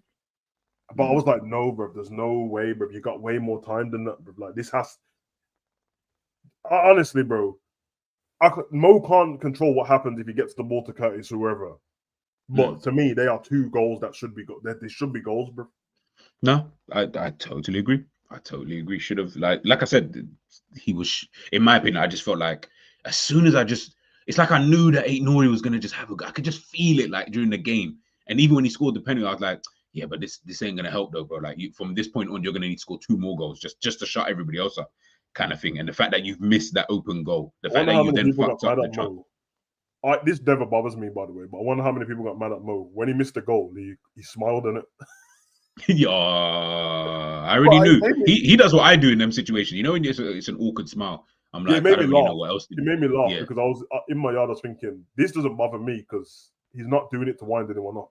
Like, people, you know, when people go, "Oh, the players, they know the cameras on them." I'm like, you think they're thinking about the cameras while they're playing football? They're not thinking about that. He's just smiling to himself, innit? Like, in a maze, like, I can't believe I missed it. But then I was like thinking, yo, I bet some man have smashed up their desk and that off him smiling. But of course, Enz, I know Enz was definitely, you know what I'm saying, moving mad when he did that. I know Enz already had the clip ready. I know if you weren't not feeling too well, I know you would have had that clip ready, and that would have been the topic of conversation. That pass attempt was worse than the first time shot. Yeah, 100%. Crucial time to score, and he didn't have his Weetabix. First of all, Weetabix is dead. And the open goal miss. Yeah, 100%. He was also trying to be too precise, but just made a mess of it. And Savage, yeah. Everyone's saying the same thing, 100%. I think it's always going to be worse for Mo on the transition play because when you look at his Liverpool career, that's literally Mo's thing, bro. Over every player, when there's a transition thing, the amount of goals he scored against Man U and all that, but it's always Mo. He's a killer on them moves, bro. He's always been a killer, bro. Yeah. Oh, shit. It's just... We'll get there in a sec. His muscle memory is killing him. This is in 2018-19. Bro, listen, he needs to run it. All right. I'm going to let Savage start, actually. Because Savage was the reason why people have started this no passing thing in the first place. But we saw it rear its ugly head yesterday, bro. Okay, right, I'm not even going to ask for your rating just yet, yeah? I'm going to ask you this. What do we even do with him? Sorry, what does Slot do at this moment in time now? Because defensive work, I still think that was actually kind of calm yesterday in moments, not in moments, but in general, brother, this passing thing it's even starting to irritate me now. Like, I can't keep saving you every game week by saying your off the ball work is good when you cannot make some of these passes. You're messing up, you know, some of the attacks that we've got going on. You're not really even pressing in the way that I need you to press. So I'm just like, bro, I can't save you every week, you know. The thing what's killing me is I watched the Liverpool players getting the EA numbers just before the game. Yeah. And he weren't happy about some of the he wasn't happy about some of the stats, and he's like, my passing should have been more shoot touch. Nah, yeah, what the irony, should be lower, bro. Yeah, that's what he doesn't realize. It should be lower, bro. He is an anomaly in football, bro. This man can hit a crossfield ball, you know. Yeah. But if it comes to 5 yards, for some reason, just bro. And it ain't obviously it's an exaggeration, not every 5 yard pass and that. But yeah. When you're at the elite level, I noticed them things, bro. And bro, there's one what he tried to like. We went to like do a move and he tried to flick it with the outside of his foot. He just went to one of their players. So what you doing, bro? Like I said this when you think you're him in it. No, he does. He thinks it's him, bruv. Like, even when you're just angry, like, you think you're the man. All right, cool. I'm gonna have to Denzel Washington your ass, boy, because this ain't really working out. And I think you know what the cherry on top was the miss. Like I knew the second he missed it, I just saw my timeline flooded. Like Szoboszlai, he's shit. Get him out of the team. We need to sell him. Ready? I said, yeah, I knew that was coming. He must have known that was coming, bro. Listen, should you score, you should score. Simple. There's not. But I'm gonna caveat this with just saying, when you're not the flavor of the month anyway, you don't have an array of goals for us to look back on and go, well, he normally scores that. It does come across worse, bro. Yeah. I'm just being honest. So I think any player should score that. Yeah. And then if you're on the other team, you go, it's a good save from the goalkeeper, it's right at him. But when he goes to hit it, the keeper's not there. He kind of dives on it and saves it. Left leg, I think it was. Yeah, his left leg. Yeah. So I think it's a lot worse because people have already had a problem with him, but he should score. I feel like that's not off this conversation, but I feel like it shouldn't matter. But if Salah does that, if Haaland does that, if Kane does that, if Ollie Watkins does that, it's, you know what I mean? You know they're going to score at some point. You just cancel it out. But he doesn't have that in his locker, so it doesn't have a portfolio of goals. Should score it. Going along with that, with the passing, wasn't it? But again, with you off the ball, although it is the one game that off the ball I've seen him struggle a little bit more. Yes, because of how aggressive their midfielders. And as I said, him and Gravenberch can't escape what I saw, blood. When Super Mario turned them, blood, he spun them out, blood. They were right by the box, and bruv, not only did he span and somehow ran the length of the field, bruv. Yeah, but Lamina's got that kind of in him. Yeah, he's cold, he always does that. Yeah, he always does stuff like that. It's weird. I always see him do stuff like that. Is it the worst game I saw to Barcelona? Probably not the worst game. I think I've seen worse than that. Yeah. Not this season, but I mean, like last season, I definitely saw way worse than that. And then obviously the body language experts after because when he was coming off the pitch, he was shaking his head in it. Yeah. Now everyone knows he's in the deepest, darkest feelings about what happened, bro. It could be, bro. That could mean anything, bro.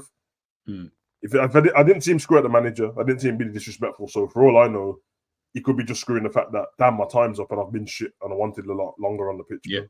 It doesn't have to be, I can't believe the manager's taking me off. So my rating for him, to be honest, because I gave Salah 4.5 because he scored, bro. So I'm giving him a 4 because he was below average to me. Big up ends here because you just said something which I've been trying to get people to understand a bit more in terms of Szoboszlai, right? And saying Zobo was a 4 yesterday. If people stop calling him a 10 and stop comparing him to normal types of 10s and look at what he does, then you'll judge him fairly. I 100% agree with you, Enz. That's where my issue comes in when it comes to Szoboszlai. I'm not saying he doesn't need to do better. Should he have scored? All of these things, 100%. But the reality is, I feel like everyone is judging him as a Erdegaard or Cole Palmer and Florian Wirtz, and you guys are trying to judge him like that, whereas they can't do what he does off the ball anyway. And unfortunately, that's just what the manager is obviously requiring from this player. Does he want him to score? Of course, bro. He can't legislate for that. Do you get what I mean? Like, he should be scoring those goals. So those kind of things in his head, he's probably thinking, yeah, that will just get better with time. Potentially, he'll get a bit more confident in front of goal. Yada yada yada. But in terms of general play, I can't lie. The people who keep saying, yeah, we got a defensive 10. I hear all of that. I hear you. But guess what? That's what we want, is a defensive 10. We don't want Erdegaard. We don't want Florian Wirtz. You know why? Because we ain't playing McAllister up there, which tells me straight off the rip that that's not what he's looking for in that position. Otherwise, he would literally just go, McAllister, I beg you play there. Szoboszlai, you drop back in a bit deeper because you're already doing the defensive work. He doesn't want that. Clearly, he sees it as McAllister can't do the off-the-ball work that Szoboszlai does, and I need Szoboszlai doing that further up the field. Let McAllister and Gravenberch, do their thing a bit further back. That's fine. But Szoboszlai can always come back into the midfield. And I feel like we're judging him a little bit unfairly by those type of standards. You did that show on him. and we kind of Oh yeah. of what he should be doing. What I'm going to say to this comment is, I don't know the reason why I don't agree 100%, and it's because he's in the 10. So not everyone is as, you know what I mean, that detailed on footballers as you were, Enzo, or I am, or not. I'm not saying that we're better than anyone. Some people I know what you mean. like that. It's the example of you play man up front. In fact, to end his own words, when we spoke about Jota last time, he said, "So what? So we're okay with the guy not scoring goals, but he can just do this off the ball then." And we was like, he was good off the ball, but he didn't care because he plays in the number 9. You got to keep the same energy, then, isn't it? He plays in the number 10, and yes, even if you're not doing Odegaard and that stuff, everything else you do that doesn't require you to be in the 10, you could be in the right-sided or left-sided 8. When you're in those positions, though, you're still not good enough. So it doesn't matter where you play. Because last season, the stuff that everyone tries to keep defending with, like, oh, he's doing all this running, they all moaned about it. They said, "Why are you turning Nintendo for?" They all whinged about it constantly, bro. And then he got in, and even then he got into those same positions. Even when he's playing in the position he played last season, he still ran into the 10 position and still wouldn't shoot and still was making rubbish passes, bro. So it's like that's what they're going to compare him to. You get me? Now, the difference comes in if Elliot comes back and then man are like, why is Elliot not pressing their striker when he's at the top of the pitch? Then it's going to be like, well, he's in the 10. You know what I mean? That's not what you expect from him. You're going to start judging him against the Barcelona instead of the actual position. So it's not. True. I think he's judged unfairly? Yeah, I think sometimes people don't look at the stuff he does off the ball. But then they're always going to say, I don't care what he does off the ball because I want my 10 to do this. And then it's what G said. It ain't about what you want your 10 to do. It's about what the manager wants him to do. So I take the manager's words. He's obviously happy with Sabazla off the ball because he keeps playing them. Yeah. He's happy with him on the ball. Well, he said himself he wants to score more goals and get assists. And the manager said it's not perfect yet because if you want to play in the 10, you need to score more goals and assist more. So that tells me he is playing as a 10, bro. He's just doing a little bit more work. Every manager has that position doing different stuff, and Guardiola's left back doesn't play how our left back plays, and our left back don't play how Villa's plays, but they're all left backs. They're all left back, yeah. True. I do feel like telling the other people to caveat certain things, even though I agree with what you were saying, it's kind of not fair on them because they're just doing the basic stuff, which is he's in the 10, so do 10 stuff on it. Can you at least get an assist? Can you pass the ball? Can you score a goal? Can you have a shot? Can you be creative? One thing we can't take away from him, that's what he's meant. It doesn't matter what anyone thinks about him in the 10. Before he got to this club, and when he got to the club, he was meant to be a creative player, bro. Yeah. Even with all the stuff off the ball, you're meant to be creative in some way, and he isn't creative at the moment. So it's a bit of a weird. Nah, you're not lying in what you're saying in terms of keeping it the same energy when we're talking about like a Jota and stuff like that. Because of course, I still want Jota to score more goals. Like, man, ain't gonna be happy with I'm happy with what he's doing off the ball, and as you spoke about, like his movement. Yeah, I can be happy about that, but I beg you score some more goals. Do you know what I mean? Like, especially when you're given the opportunity. It's different if you are not actually given the opportunity, because then I can say, well, he's never given it, so how can I expect him to score more? Until one of the journalists asked Slot, do you see Szoboszlai as a conventional 10? Or does he have to do a little bit something different in the system? Then I can only judge him off what I've heard the manager say so far, and the fact he's a 10, which is fair to do. Like, until I don't want to bring his... It's not because it's him. Before the previous manager mentioned certain things about Bobby, that's when I started going, okay, he's the glue blood. He's not. So his main thing is because I was judging him as an actual striker. I know what you mean. Exactly. I know what you mean. Whereas when you bring someone in to be a certain striker and then you don't do certain things, do I judge Aguero the same way as judge Haaland? Well, they're both number 9s, so goals are important, but one of them has to work out in the build-up play. One doesn't. So that's kind of the issue. Did you judge Wijnaldum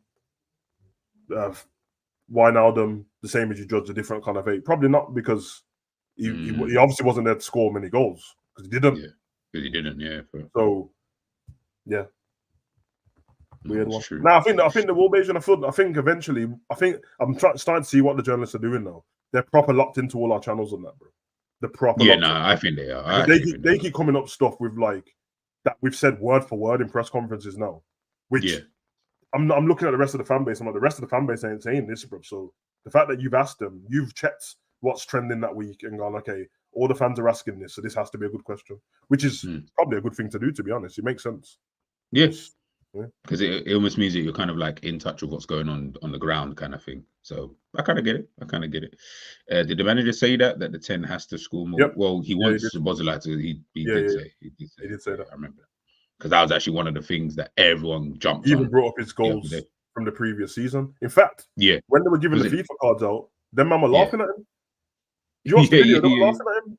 And they said that he had less goals. They said, you only scored 1 goal last season, didn't you? And started creasing at him.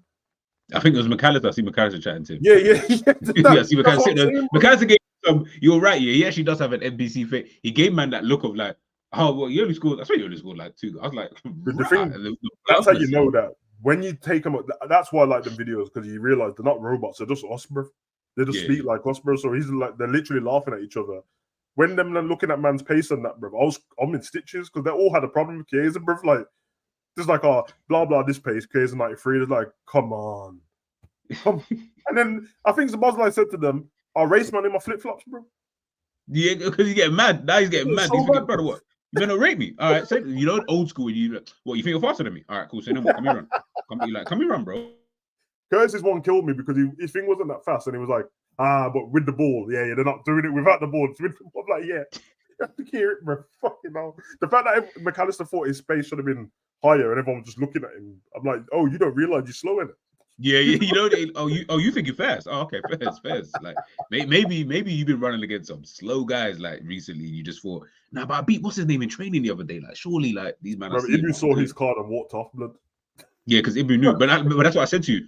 Ibu's one was a bit weird, and that's why obviously I don't know if you man have got FIFA already or not, but I was gonna ask you like, what is Ibu's pace on the thing like? Because from what I saw, it's not. Yeah, it didn't seem like it's like 70 something, bro. And that's what I'm saying. Which is weird. That's why I don't know. Like, I would have to see the gameplay of how he plays. But the funniest thing on that video, I swear people peep this, and I think Diaz found it extra funny, bro. They're speaking to Nunes on the stairs, and then Nunes is like, I think he's got something what's 84, and he's like, I want it bumped up in it. But he speaks to Jota as if Jota works for FIFA, bro. He's like, yo, he literally goes to him. He's like, can you get this like bumped up higher in that? And the Jota's just looking at him like, oh. You think because I play FIFA that I've worked for them? I don't work for them, bro. I can't chat to them again. Otherwise, we'd all have higher ratings, bro. Like, I can't do anything about this, bro. Hey, Nunes is just an absolute character. Big up, Max. Now, I agree. I definitely think the midfield does, all of them. Because as we said, Gravenberch ain't scoring or assisting. Mac doesn't look like he's scoring. He could, I reckon he'll get assists, but he doesn't look like he's scoring many. Szoboszlai ain't doing not much or nothing either. So, definitely, I think. I did the maths beginning of last season. And they did score a few more goals, but I think I did. I went through. This is a good video as well. I've still got it written down. I went through all of Man City's midfielder goals, all of Arsenal's different competitions, and that. And obviously, we had like Hendo and Fab and that before that. And it only worked out that they needed to score like 2 to 3 goals extra than they did before, and it helps the team. Because obviously, apart from Rodri's clutch goals and stuff like that, and the season before, Gundogan obviously, but no one really had a lot of goals, bro. But it's like 4, it's like 5s. When you think about it, it does work out because if you got 3 midfielders, if all of them score 5 goals, 15 goals, bro. And remember, we don't know where the goals come in. That could be a goal. Remember, Rodri's one were match winners, most of them. That's why everyone thinks Rodri scored bare goals. It's because they're match winners. It's not because they're match winners. Yeah, it's Champions League, and then you scored a Champions League. Yeah, I was about to say last minute against Arsenal, goal against Man U. That's why it seems like he scores a lot of goals. But really, like Partey and all that, the reason why Partey looks like he does stuff, because when he scores, it's normally a screamer. He doesn't score that many goals. It's actually, I think the highest we've had in about however many years was Fabinho when he got 8 goals. And 2 of them was like FA Cup. Yeah. And some was in the FA Cup. But you only need like 5, which is not. I feel like if Curtis done it towards the end of the season prior. Yeah. So I feel like McAllister can get 5 goals throughout season easy. I definitely think he can get. Yeah. And I did think that Szoboszlai, he definitely should be able to do that. Shouldn't be that hard for him. So, yeah, man, it can work out still. And I know I think if Elliott's there, he definitely gets it because he got like 11 assists last season. off the Yeah, bench. he did off the bench. Yeah, can you imagine? So that tells you where his kind of head is at. Paul said, we urgently need to find a solution to the low block sooner rather than later. Yeah, I feel like that's thing. That's definitely true. I keep saying, big up the journalists watching. Yeah, that's what I said, bro. Real talk. Like and subscribe, bro. Like, yeah, I mean, listen, you don't have to message. Just like and subscribe. And if you guys want more, if you guys want us to be like the feeder, so myself, Savage, Ends, Pups, the whole Bayesian team. If you want us to be like the feeder, that's calm. Just promote. You know what I mean, just throw our stuff out there, or just tell your people in the background to like and subscribe the videos. I'm more than happy, man. We can both win in this scenario. Let's put it that way. You have something to talk about, and I've got all of the content. We can always be your creative producers. Do you get what I'm trying to say? I wonder if I could get in the press conference like that. That would be a smart thing to do from the journalists. If there was one journalist that they asked what the fans wanted, yeah, it'd be smart as hell. Because one, you take away like anything. You don't have no responsibility. So the manager can't cook you for it. Because I'm like, nah, the fans asked. Exactly. I think that would be cool. Man, I'm gonna get myself a media pass, but fuck this. But okay. So, by the way, I think it's a dope idea. You know, the problem will be though, they'll end up only using like the Donnies on Sky Sports. Yeah. What's his name? Like, is it the Pool? Was it Pool they use on Sky Sports? Yeah. Like, I don't even necessarily really even have a problem with him, so to speak, in terms of him as a content creator kind of thing. Like, he's kind of calm. Has a few views, but like, cool, they're calm. But it'll be someone like that, and the masses won't like that. In terms of, they'll be like, oh, get someone real, like get someone like us, just because they feel like we would probably be better off asking certain questions or posing certain things. Because I can't lie, when I'm listening to some of these press conferences that he's doing before games and that, they're just getting boring now. Like, I'm actually bored. You ask the same. In the last one, somebody asked him something. What did they ask him? They asked him something about. No, actually, I'm like, it wasn't his. It was Pep's. So they said to Pep, Arteta said this about you lot. He said that Guardiola can say what he wants about Arsenal because I worked at Man City and I know stuff. And then Guardiola was like, what do you mean you know stuff? What did he say that? He's like, what does he mean by that? Because and then the guy was like, well, he's implying that blah blah blah. But obviously Guardiola's smarter than that, and he's like, well, I'll speak to him myself then. It's because there was one Guardiola to say something back, and then you know what I mean. And then somebody came in the press conference. They must have came in late to the press conference. Then they said, just want to ask you the question on Arteta. And then somebody out of nowhere went, that question's already been asked, thank you. Moving on. And I'm like, right, you lost your question? I thought I was going to say, ask another question. It's like, no, it's gone now. It's done.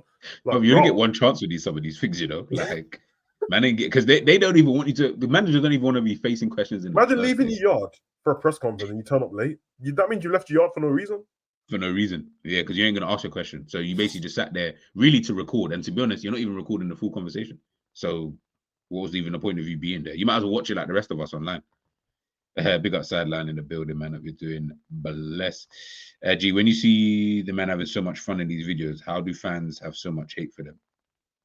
When you see the men, I think it's on about like the FIFA video and then the press conference after the game yesterday. Canati and yeah. It's you know what it is. It's and sharp. It's just one of those. It's just one of those things, isn't it? Like, we've all got our favorite players and stuff like that. And for the people who really hate players, you don't want to see any of that. I'll be honest with you. It's like you just don't want to see anything good about them. Like, and if there is anything good, you'll still take it in a way that will just make you think like, right, like, well, look at this or look at that. It's, bro, listen, this is the way humans work. It's from what I've gathered in the last 33 years I've been alive. Milner used to score 7. Yeah, the thing is, Hendo used to score. Like, Hendo was chipping in with a few goals in us. So tell you one thing about Hendo doesn't score like 0 meaty goals, bro. 0 meaty goals, bro. When you watch the compilation, you're like, bro, it's not a lot of goals in that. But when you see them, you're like, raw. What? Fuck, bro. Bro, it's mad. It's actually mad. Ends ain't no journalist. He's a politician, bro. We already know, bro. We fully already know. Hollywood Ends and that. This is why we call him Hollywood Ends. Well, this is why Savage started calling him that. And to be honest, you guys in the chat, you already know the reason why now. Why do they keep asking Arna about I don't know.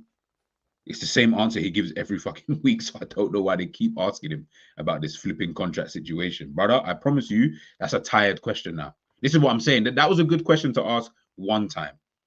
That was calm. Okay, no worries. Fans want to know as well. You know what I mean? We've not heard anything. We don't really know what's going on. That's not a problem. But you keep asking him though. Like the way the geezer tried to ask him as well, he said to him, "Good morning, Nana. I'm not going to ask about the contracts today because I know you probably won't answer it." But and then he was like, "So you're going to try and find some other smart way to ask me then?" And then everyone started laughing. I'm like, "Do you think man's dumb? How dumb do you think he is, bro? Like what?"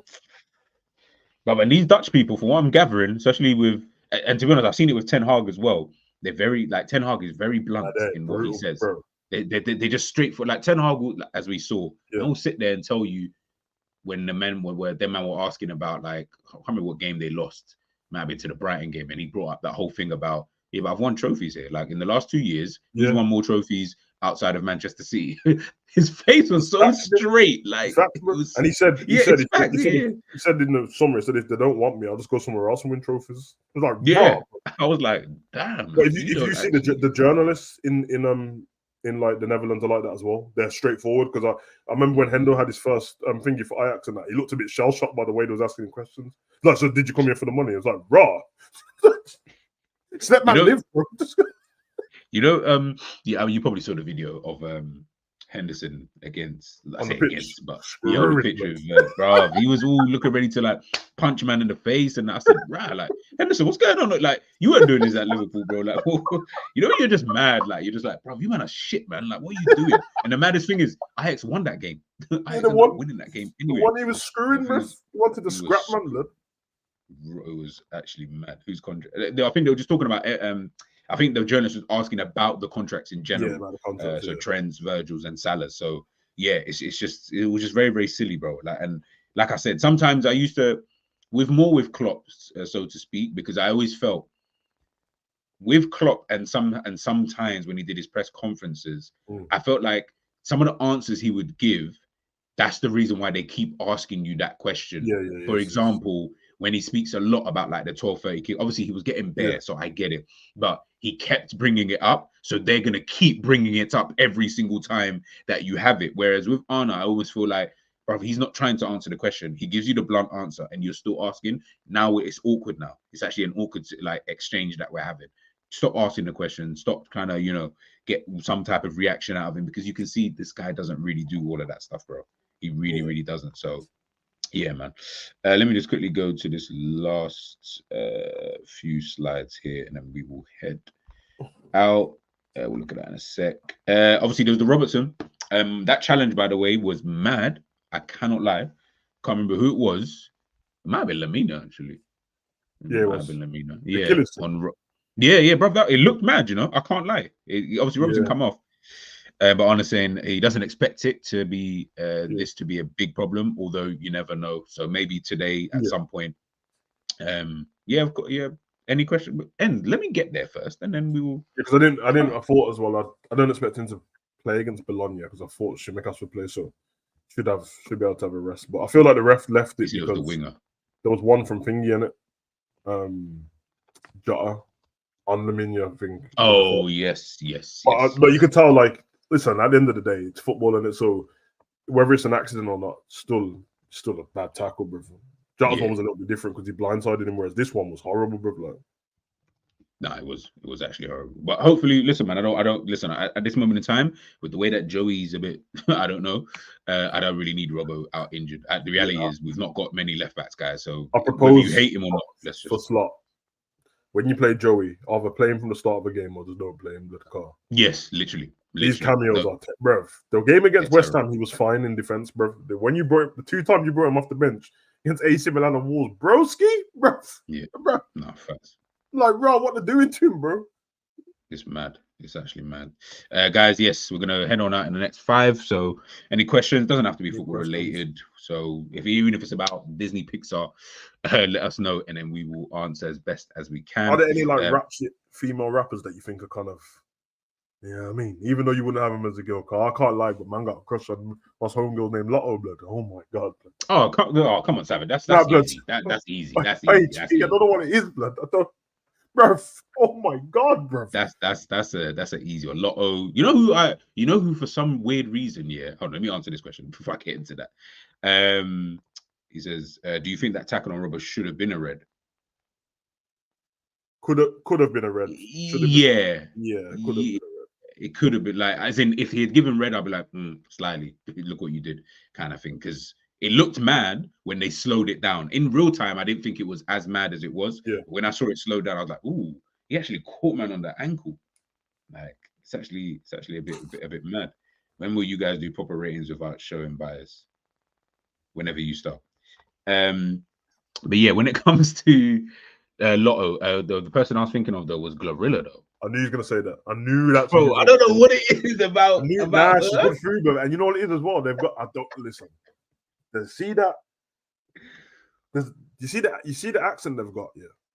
Yeah. I don't want the accent in my woman if she's gonna be my missus. I don't want to hear that. Yes. Every day. Okay. I get you. But for some reason, when it's them with oh my god. Yeah, I tell you what, Glorilla's actually a cold rapper as well. They're both cold. No, 100%. Yeah. She's definitely a cold rapper. But she's like, when I first heard her, I thought, I don't know, man, she don't really look whatever, blah blah blah. Like, I just thought maybe a bit too much here. And then it seems like, I don't know, they always do this kind of like change where now because they're getting bigger, they're doing fashion weeks and stuff, so they're dressed in different. Yeah, she look like good food. Problems, man. They've all got it, man. What did I see? Megan Stallion from Texas, isn't it? Yeah, from Texas. I seen a video of her the other day. Broski. I ain't gonna lie, blood. If man was talking about the ratchet thing and the cussing these girl, I hear it in it. But you see, when I hear man act like these things ain't it, I'm like, you lot gay, blood. Like, I'm not. Sometimes I see men comment like that. You know, when men, the first thing they say is like, "Oh, this blah blah, it's fake," and I'm like, you lot gay, bro. That's what you thought when you seen them. That's what you thought, bro. You got to realize, bro, we're talking about people who are like that. Yes, we know. Like, do you know what I mean? Like, that's a part of the whole gimmick behind these kind of individuals. Yeah. Oh, these men who can't get, bro. These men who can't get any girl have the cheek to say in comments and that you're turning down these things. Shut up, man. These times, the fat lady who brings you your coffee from Starbucks is definitely turning you down too. You see, Shenchi is. Oh my god. Yeah, Shenchi is definitely good food. I just watched because I watched Bingy's podcast on it. You know Bob, you know that little white thing, Bobby Altoff. Oh yeah, I forgot about that. I watched that podcast on that, but she's always got bad things on there, man. And bro, she's got one with Shensi. She's in Jamaica, blood. Oh my god, save that in the watch list, blood. You get me? Good times, blood. There's hold on, which guy are you on about? Let me check. Wow, the wife does. You might want a bit longer than her. You might want to say that I'm gonna go do a number 2. Usually gives you like half an hour, like, to go and do whatever it is you need to do in there. Like, say I'm still on the toilet. Lotto, Glorilla, Shenchi, Scissor. Yeah. I was even gonna ask, just before I get to end this question here, I was even gonna ask, but do you see this whole madness with Cardi B and Offset? Yeah. The whole Cardi, bro. Yeah. Man said Cardi's whether it's true, not true, I don't know, but from what I see, she was getting piped while she had a next man's baby. I can't lie, bro. Her responses on Twitter were cold though, bro. Like, yeah. I don't know. She just said and did. I was like, what? You didn't even try to deny it. And the thing is, she's like that though. Cardi's always been like that, where she's like, I don't actually care. Like, I'm gonna do it anyway. I'm gonna say whatever I want to say, and then kind of, go from there. Kind of thing. If it's true, if it's from my moral standpoint, disgusting, disastrous. No, of course. But of course, I have to say, blood, some of these men, I don't know if she's just doing it to troll, because the way she messaged back was like, the easiest thing for me to do is just troll and hurt you even more. Yeah, because you believe anything you've heard. She might not have even done it, but sometimes I'm like, you know what girls you got with and that. So I don't know why. And we've seen over the years, I've seen Offset go on stage to beg her back, bro. Yeah. She cheated on her for the 3rd time. So yeah, man, it's one of those, man. Keep that flat. It's messy when you're famous and you're doing stuff online, but like, allow it, bro. That's true. Yeah, that's true. It's actually true still.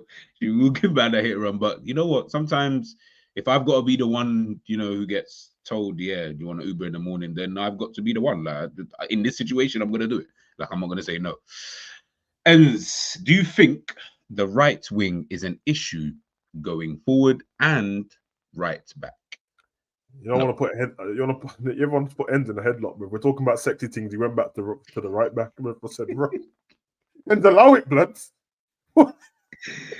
But to answer your question, no, I don't think there's any issues in any of those two positions. The reality is we don't have anyone else to replace those two in those two positions, especially at right back. So yeah, just keep them as it is, and then just we kind of move. I think stuff that we've seen I think everything negative we've seen can always become an issue, but I feel like they need to feed into the patterns of play and be a bit more repetitive with it, because it doesn't always mean it's a bad thing, bruv. Like, we've seen other teams be repetitive and get the right job. I don't like when the right side looks like we don't know what we're going to do and the left side looks like they got a plan. That's what I don't like.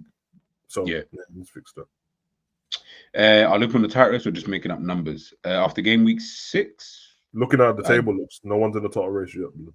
Yeah, I mean, Jesus Christ, look how tight it is. Not even look how close Fulham is. Shit, that is. Whoops, sorry. Until which it felt like it was going to happen a week ago, but then Man City dropped points. Until there's a breakaway, see where like the top 3 or 4, there's a like 6-point gap between the others. Then I'll start. You know what I mean? But 2 or halfway through the season, I'm not even, because we got all these Champions League games. We got them disastrous fixtures throughout November and October. Oh my God, bro! Like that November period for Liverpool on paper looks bro. It looks horrible. Looks horrible, bro. It looks like one of those ones where your season could literally hinge on what happens in this period of time. You're either going to be trailing someone, City or Arsenal, by and to be honest, I hate to admit it, the way Chelsea are moving in a certain direction, they could also become a bit like, you see that top 4 right Chelsea there. Game, if you try, it's not similar to old Liverpool, because old Liverpool could defend, but old Liverpool, similar, if you try to go head to head with us on a basketball team, we will smoke you, blood. Even Man City, don't try it with us, bro. And that's what Chelsea feel like at the moment. If you go toe to toe with them, then they'll just happily be like, we can't defend, but we can attack. So we'll just keep trying to score more goals, bro. Yeah. Then you're gonna end up with games like yesterday. Yes, it ended up being whatever 6-2 or something. But if you watch the game, and I was watching it, bro, that game could have been Brighton could have won. It could have been, but once he got to halftime and Sanchez made another mistake, he's terrible, by the way. He's terrible. So I was like, bro, when Thingy just scored, Palmer, it looked like it was going to be over. Now Brighton scored again. I'm like, no, this might go in at halftime. But as you saw my tweet yesterday, blood, I love their manager, bro. But yesterday, he needed to be done on a RICO charge, blood. Nah, it was an exposure, boy. What were you like? You see that? Okay, you remember there was a pass from Colbert there, the one that everyone keeps showing, the pass to Nico Jackson, and then he ended up fluffing his lines, right? Yeah. You see that pass? I was like, brother, but do you see the space between the defenders and the goalkeeper anyway for that pass? That pass shouldn't even have been able, bro. I've been to Stamford Bridge many a times. Yeah, I promise you, the pitch is tiny, bro. Yes, tiny. Like Highbury. So when you've got that much space, that tells me, you guys were just trying to. I know what you're doing. You're trying to squeeze the pitch, right? I get all of that, but Jesus, you've already conceded 3 goals prior to this. You don't need to keep conceding more. Just play a bit more conservative, bro. A bit more conservative, bro. Yesterday's game had this is crazy because of different managers, but Brighton again. There was a game what De Zerbi had before he left against Everton, and no one expected Everton to win, and I think Everton won 5-0, something like that. Yeah. That's what happened. It's like these Brighton managers, for some reason, they see something go wrong. Okay, the reward the other team got was 1 goal for this. Let's change it now. And Brighton managers go, nah, I'm just going to play the way we want to play all game. And then they make another mistake and maybe change it now. No, I'm going to keep going. And the thing is, if anyone watched the game, Brighton still had enough chances to win the game, bro. Like, yeah, exactly. All of a sudden, Welbeck and that couldn't shoot, bro, whereas in the first half they could. I'm like, bro, yeah, man, Chelsea's going to be one of those teams. So they might fall away because Spurs were a bit like how Chelsea are playing now. But if they keep their players fit, though, I mean, they can continue. They've got 46 of them, so they don't even have to worry about that. That's the thing. Because they've got so many players, and from when man like Cole Palmer isn't even in that whatever Conference League squad, he's not even in the squad for that. So they're keeping him fit primarily for this competition. I'll be honest, bro. Every time they play the ball to Madueke, every time they play the ball to him, I thought they were going to score. Every single time, bro.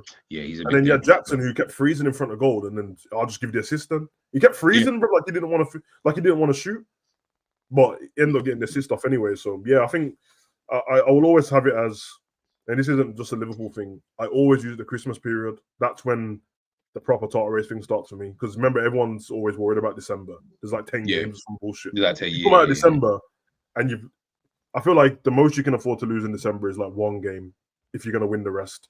If you're going to draw a few games, then you can't afford to lose. And if you're going to, you know what I mean, get out at least 7 wins out of whatever many games. So get out of that, and Liverpool still in touching distance of the top 3.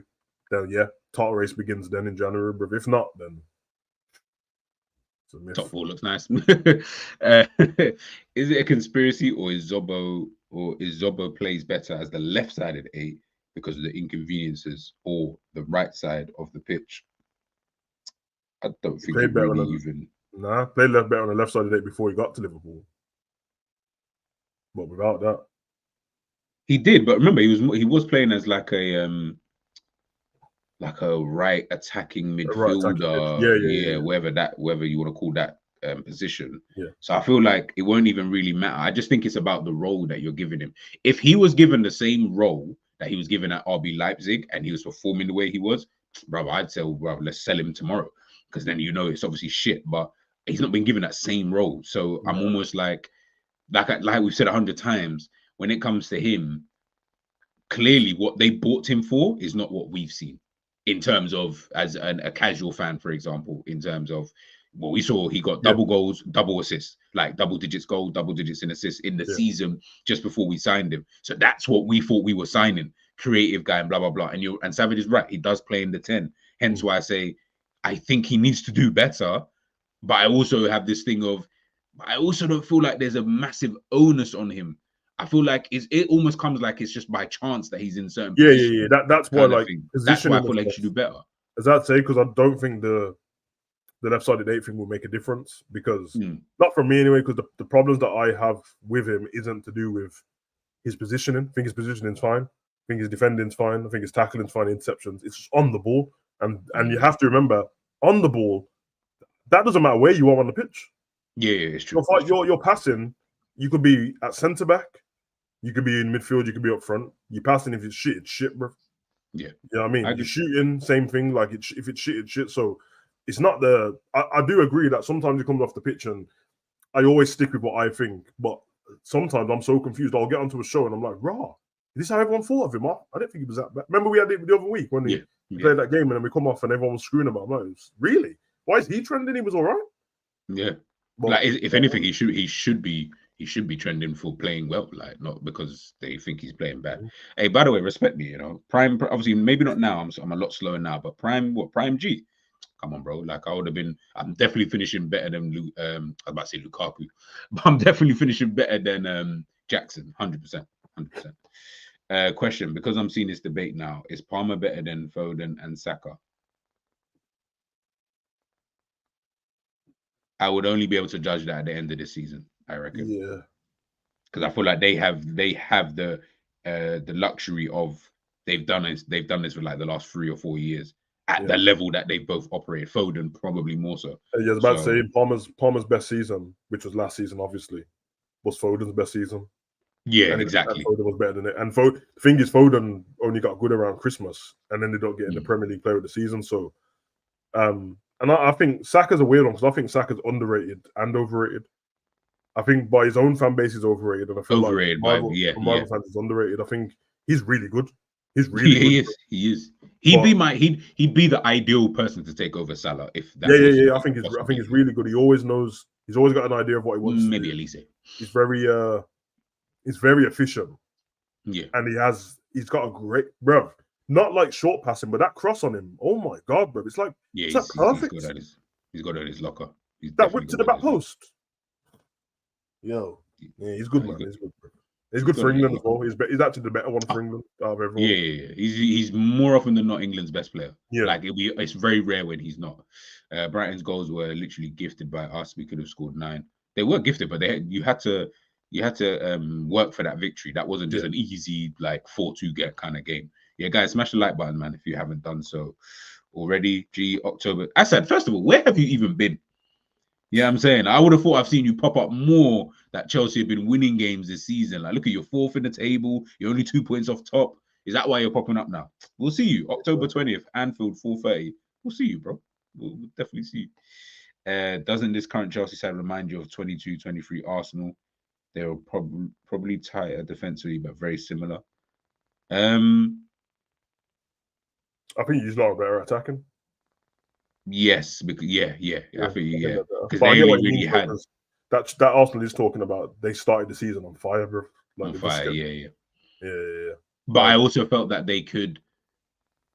You know, I felt it, but I know bare people kept saying, "Nah, they're gonna wait until they face Tottenham, wait until they face City, wait until they kept doing that every single straight away. They were on it, bro.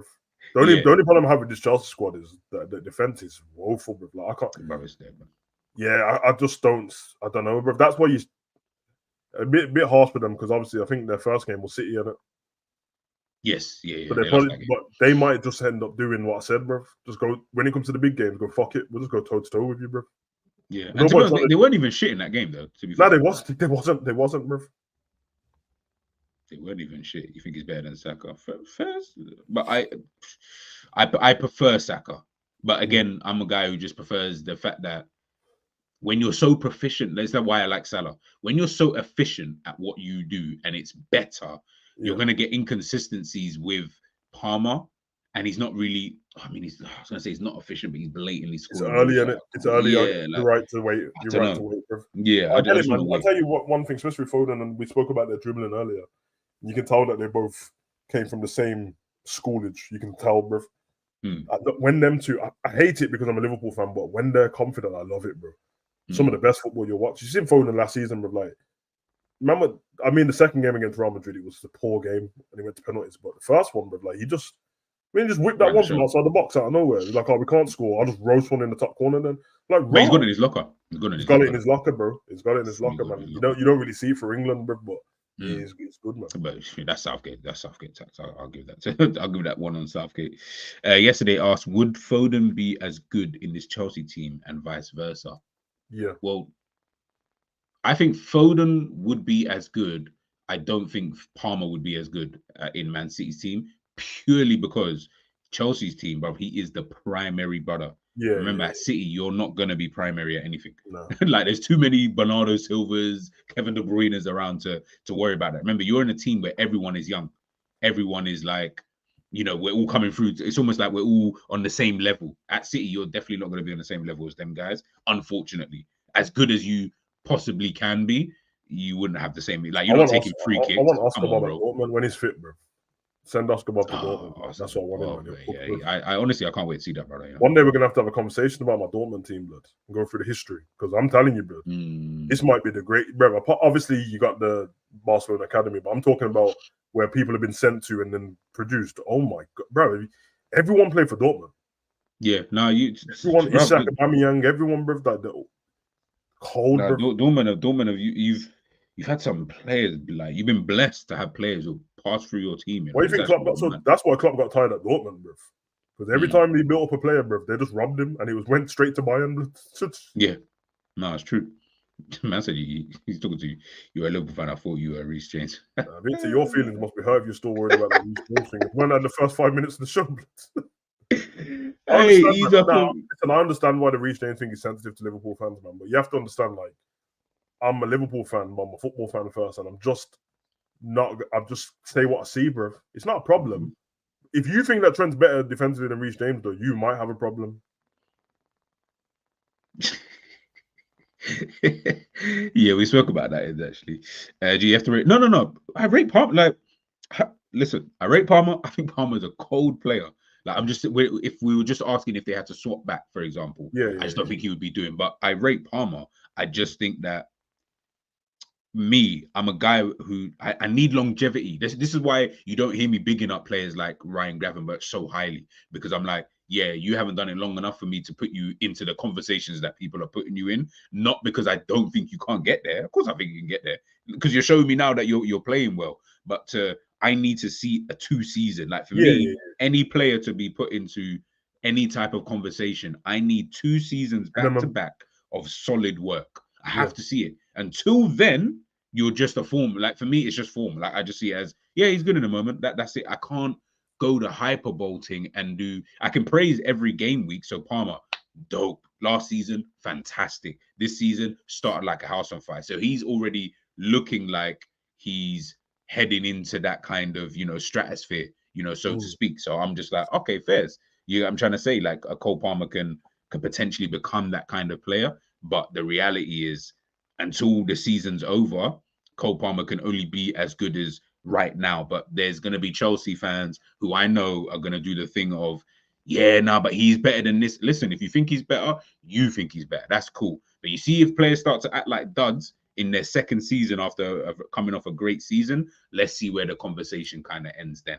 But for me, 2 seasons is a minimum before you can start rating players. This rating players after 1 season stuff, that doesn't make no sense.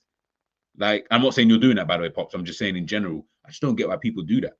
Like, 1 season and you're rating a player to like these crazy kind of things. Like, it don't really make no sense to me. But it is what it is, man.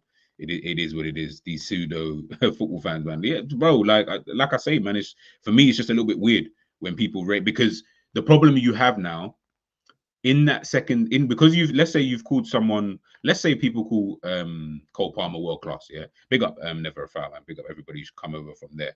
But you see, let's say you say Cole Palmer's world class. Let's just say, as an example, you call him world class this season, or sorry, off the back of last season.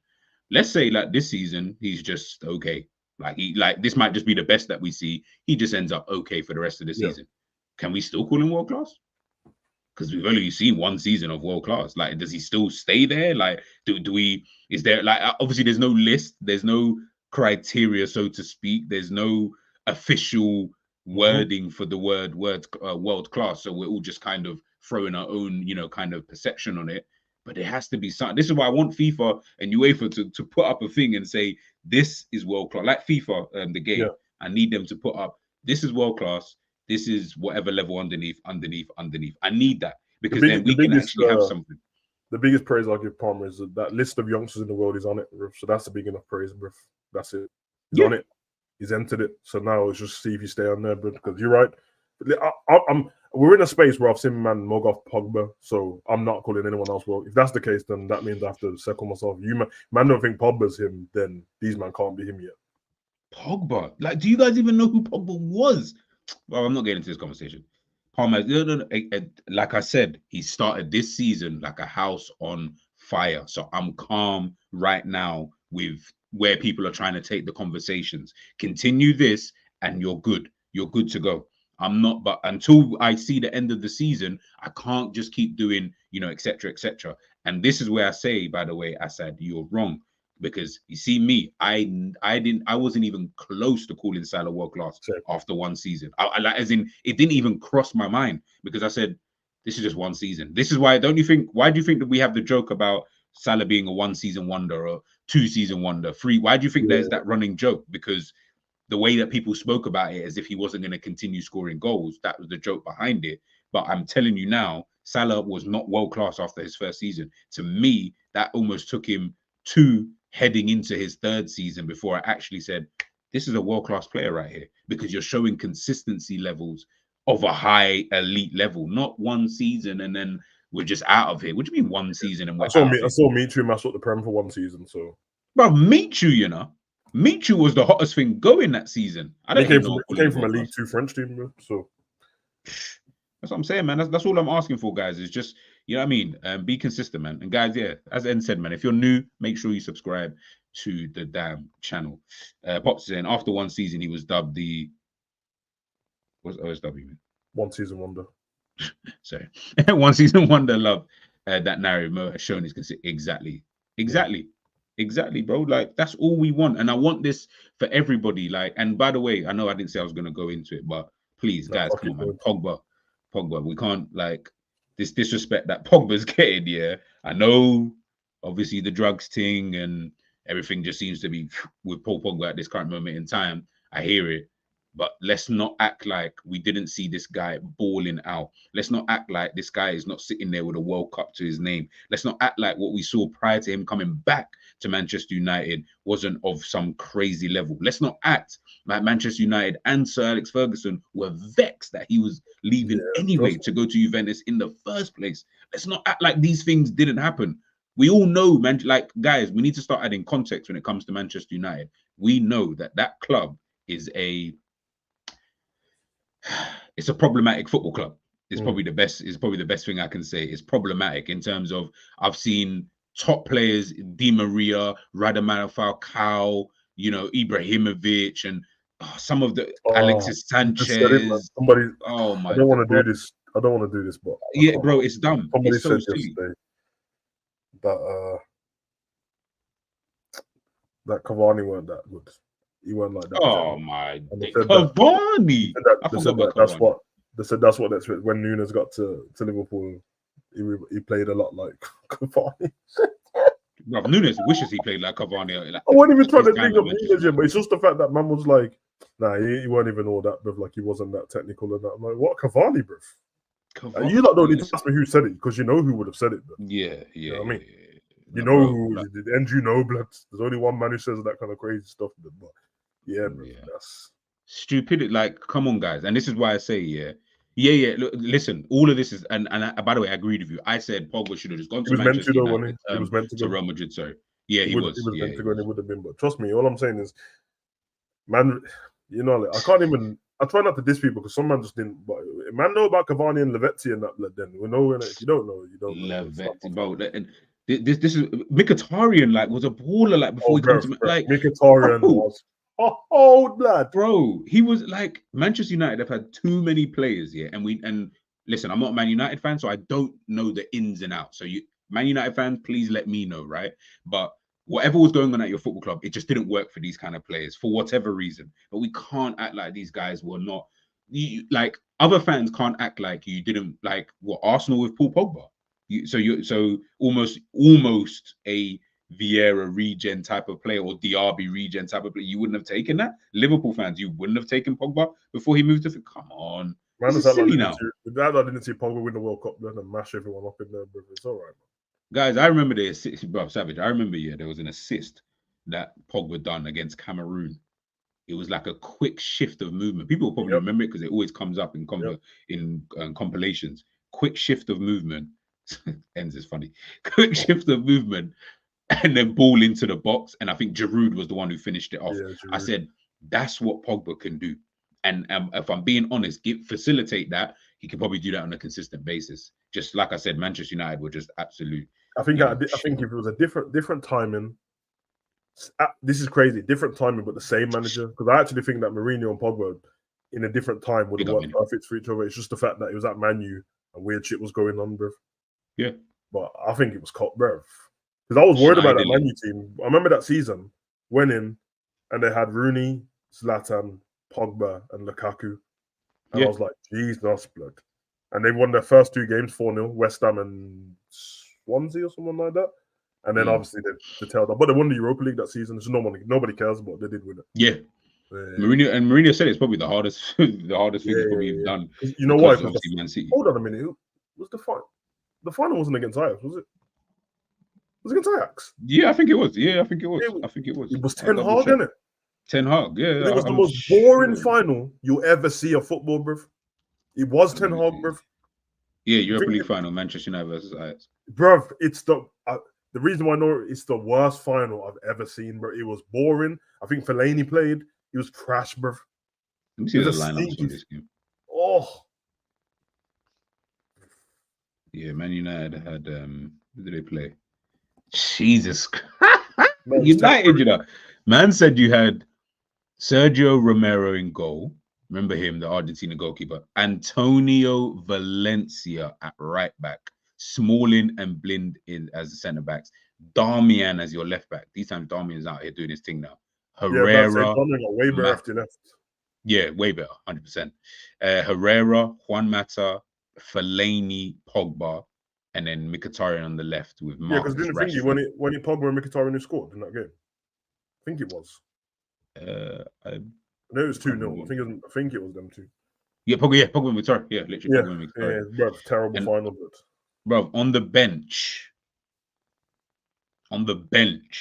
you had David De Gea, Phil Jones, Fosu Mensah, Jesse Lingard, Michael Carrick, Wayne Rooney, and Anthony Martial. Yo, like I said, Man United fans could never chat to me about certain things. After that season, Carrick became the manager, and it was caretaker manager for about 2 months before the new one came in.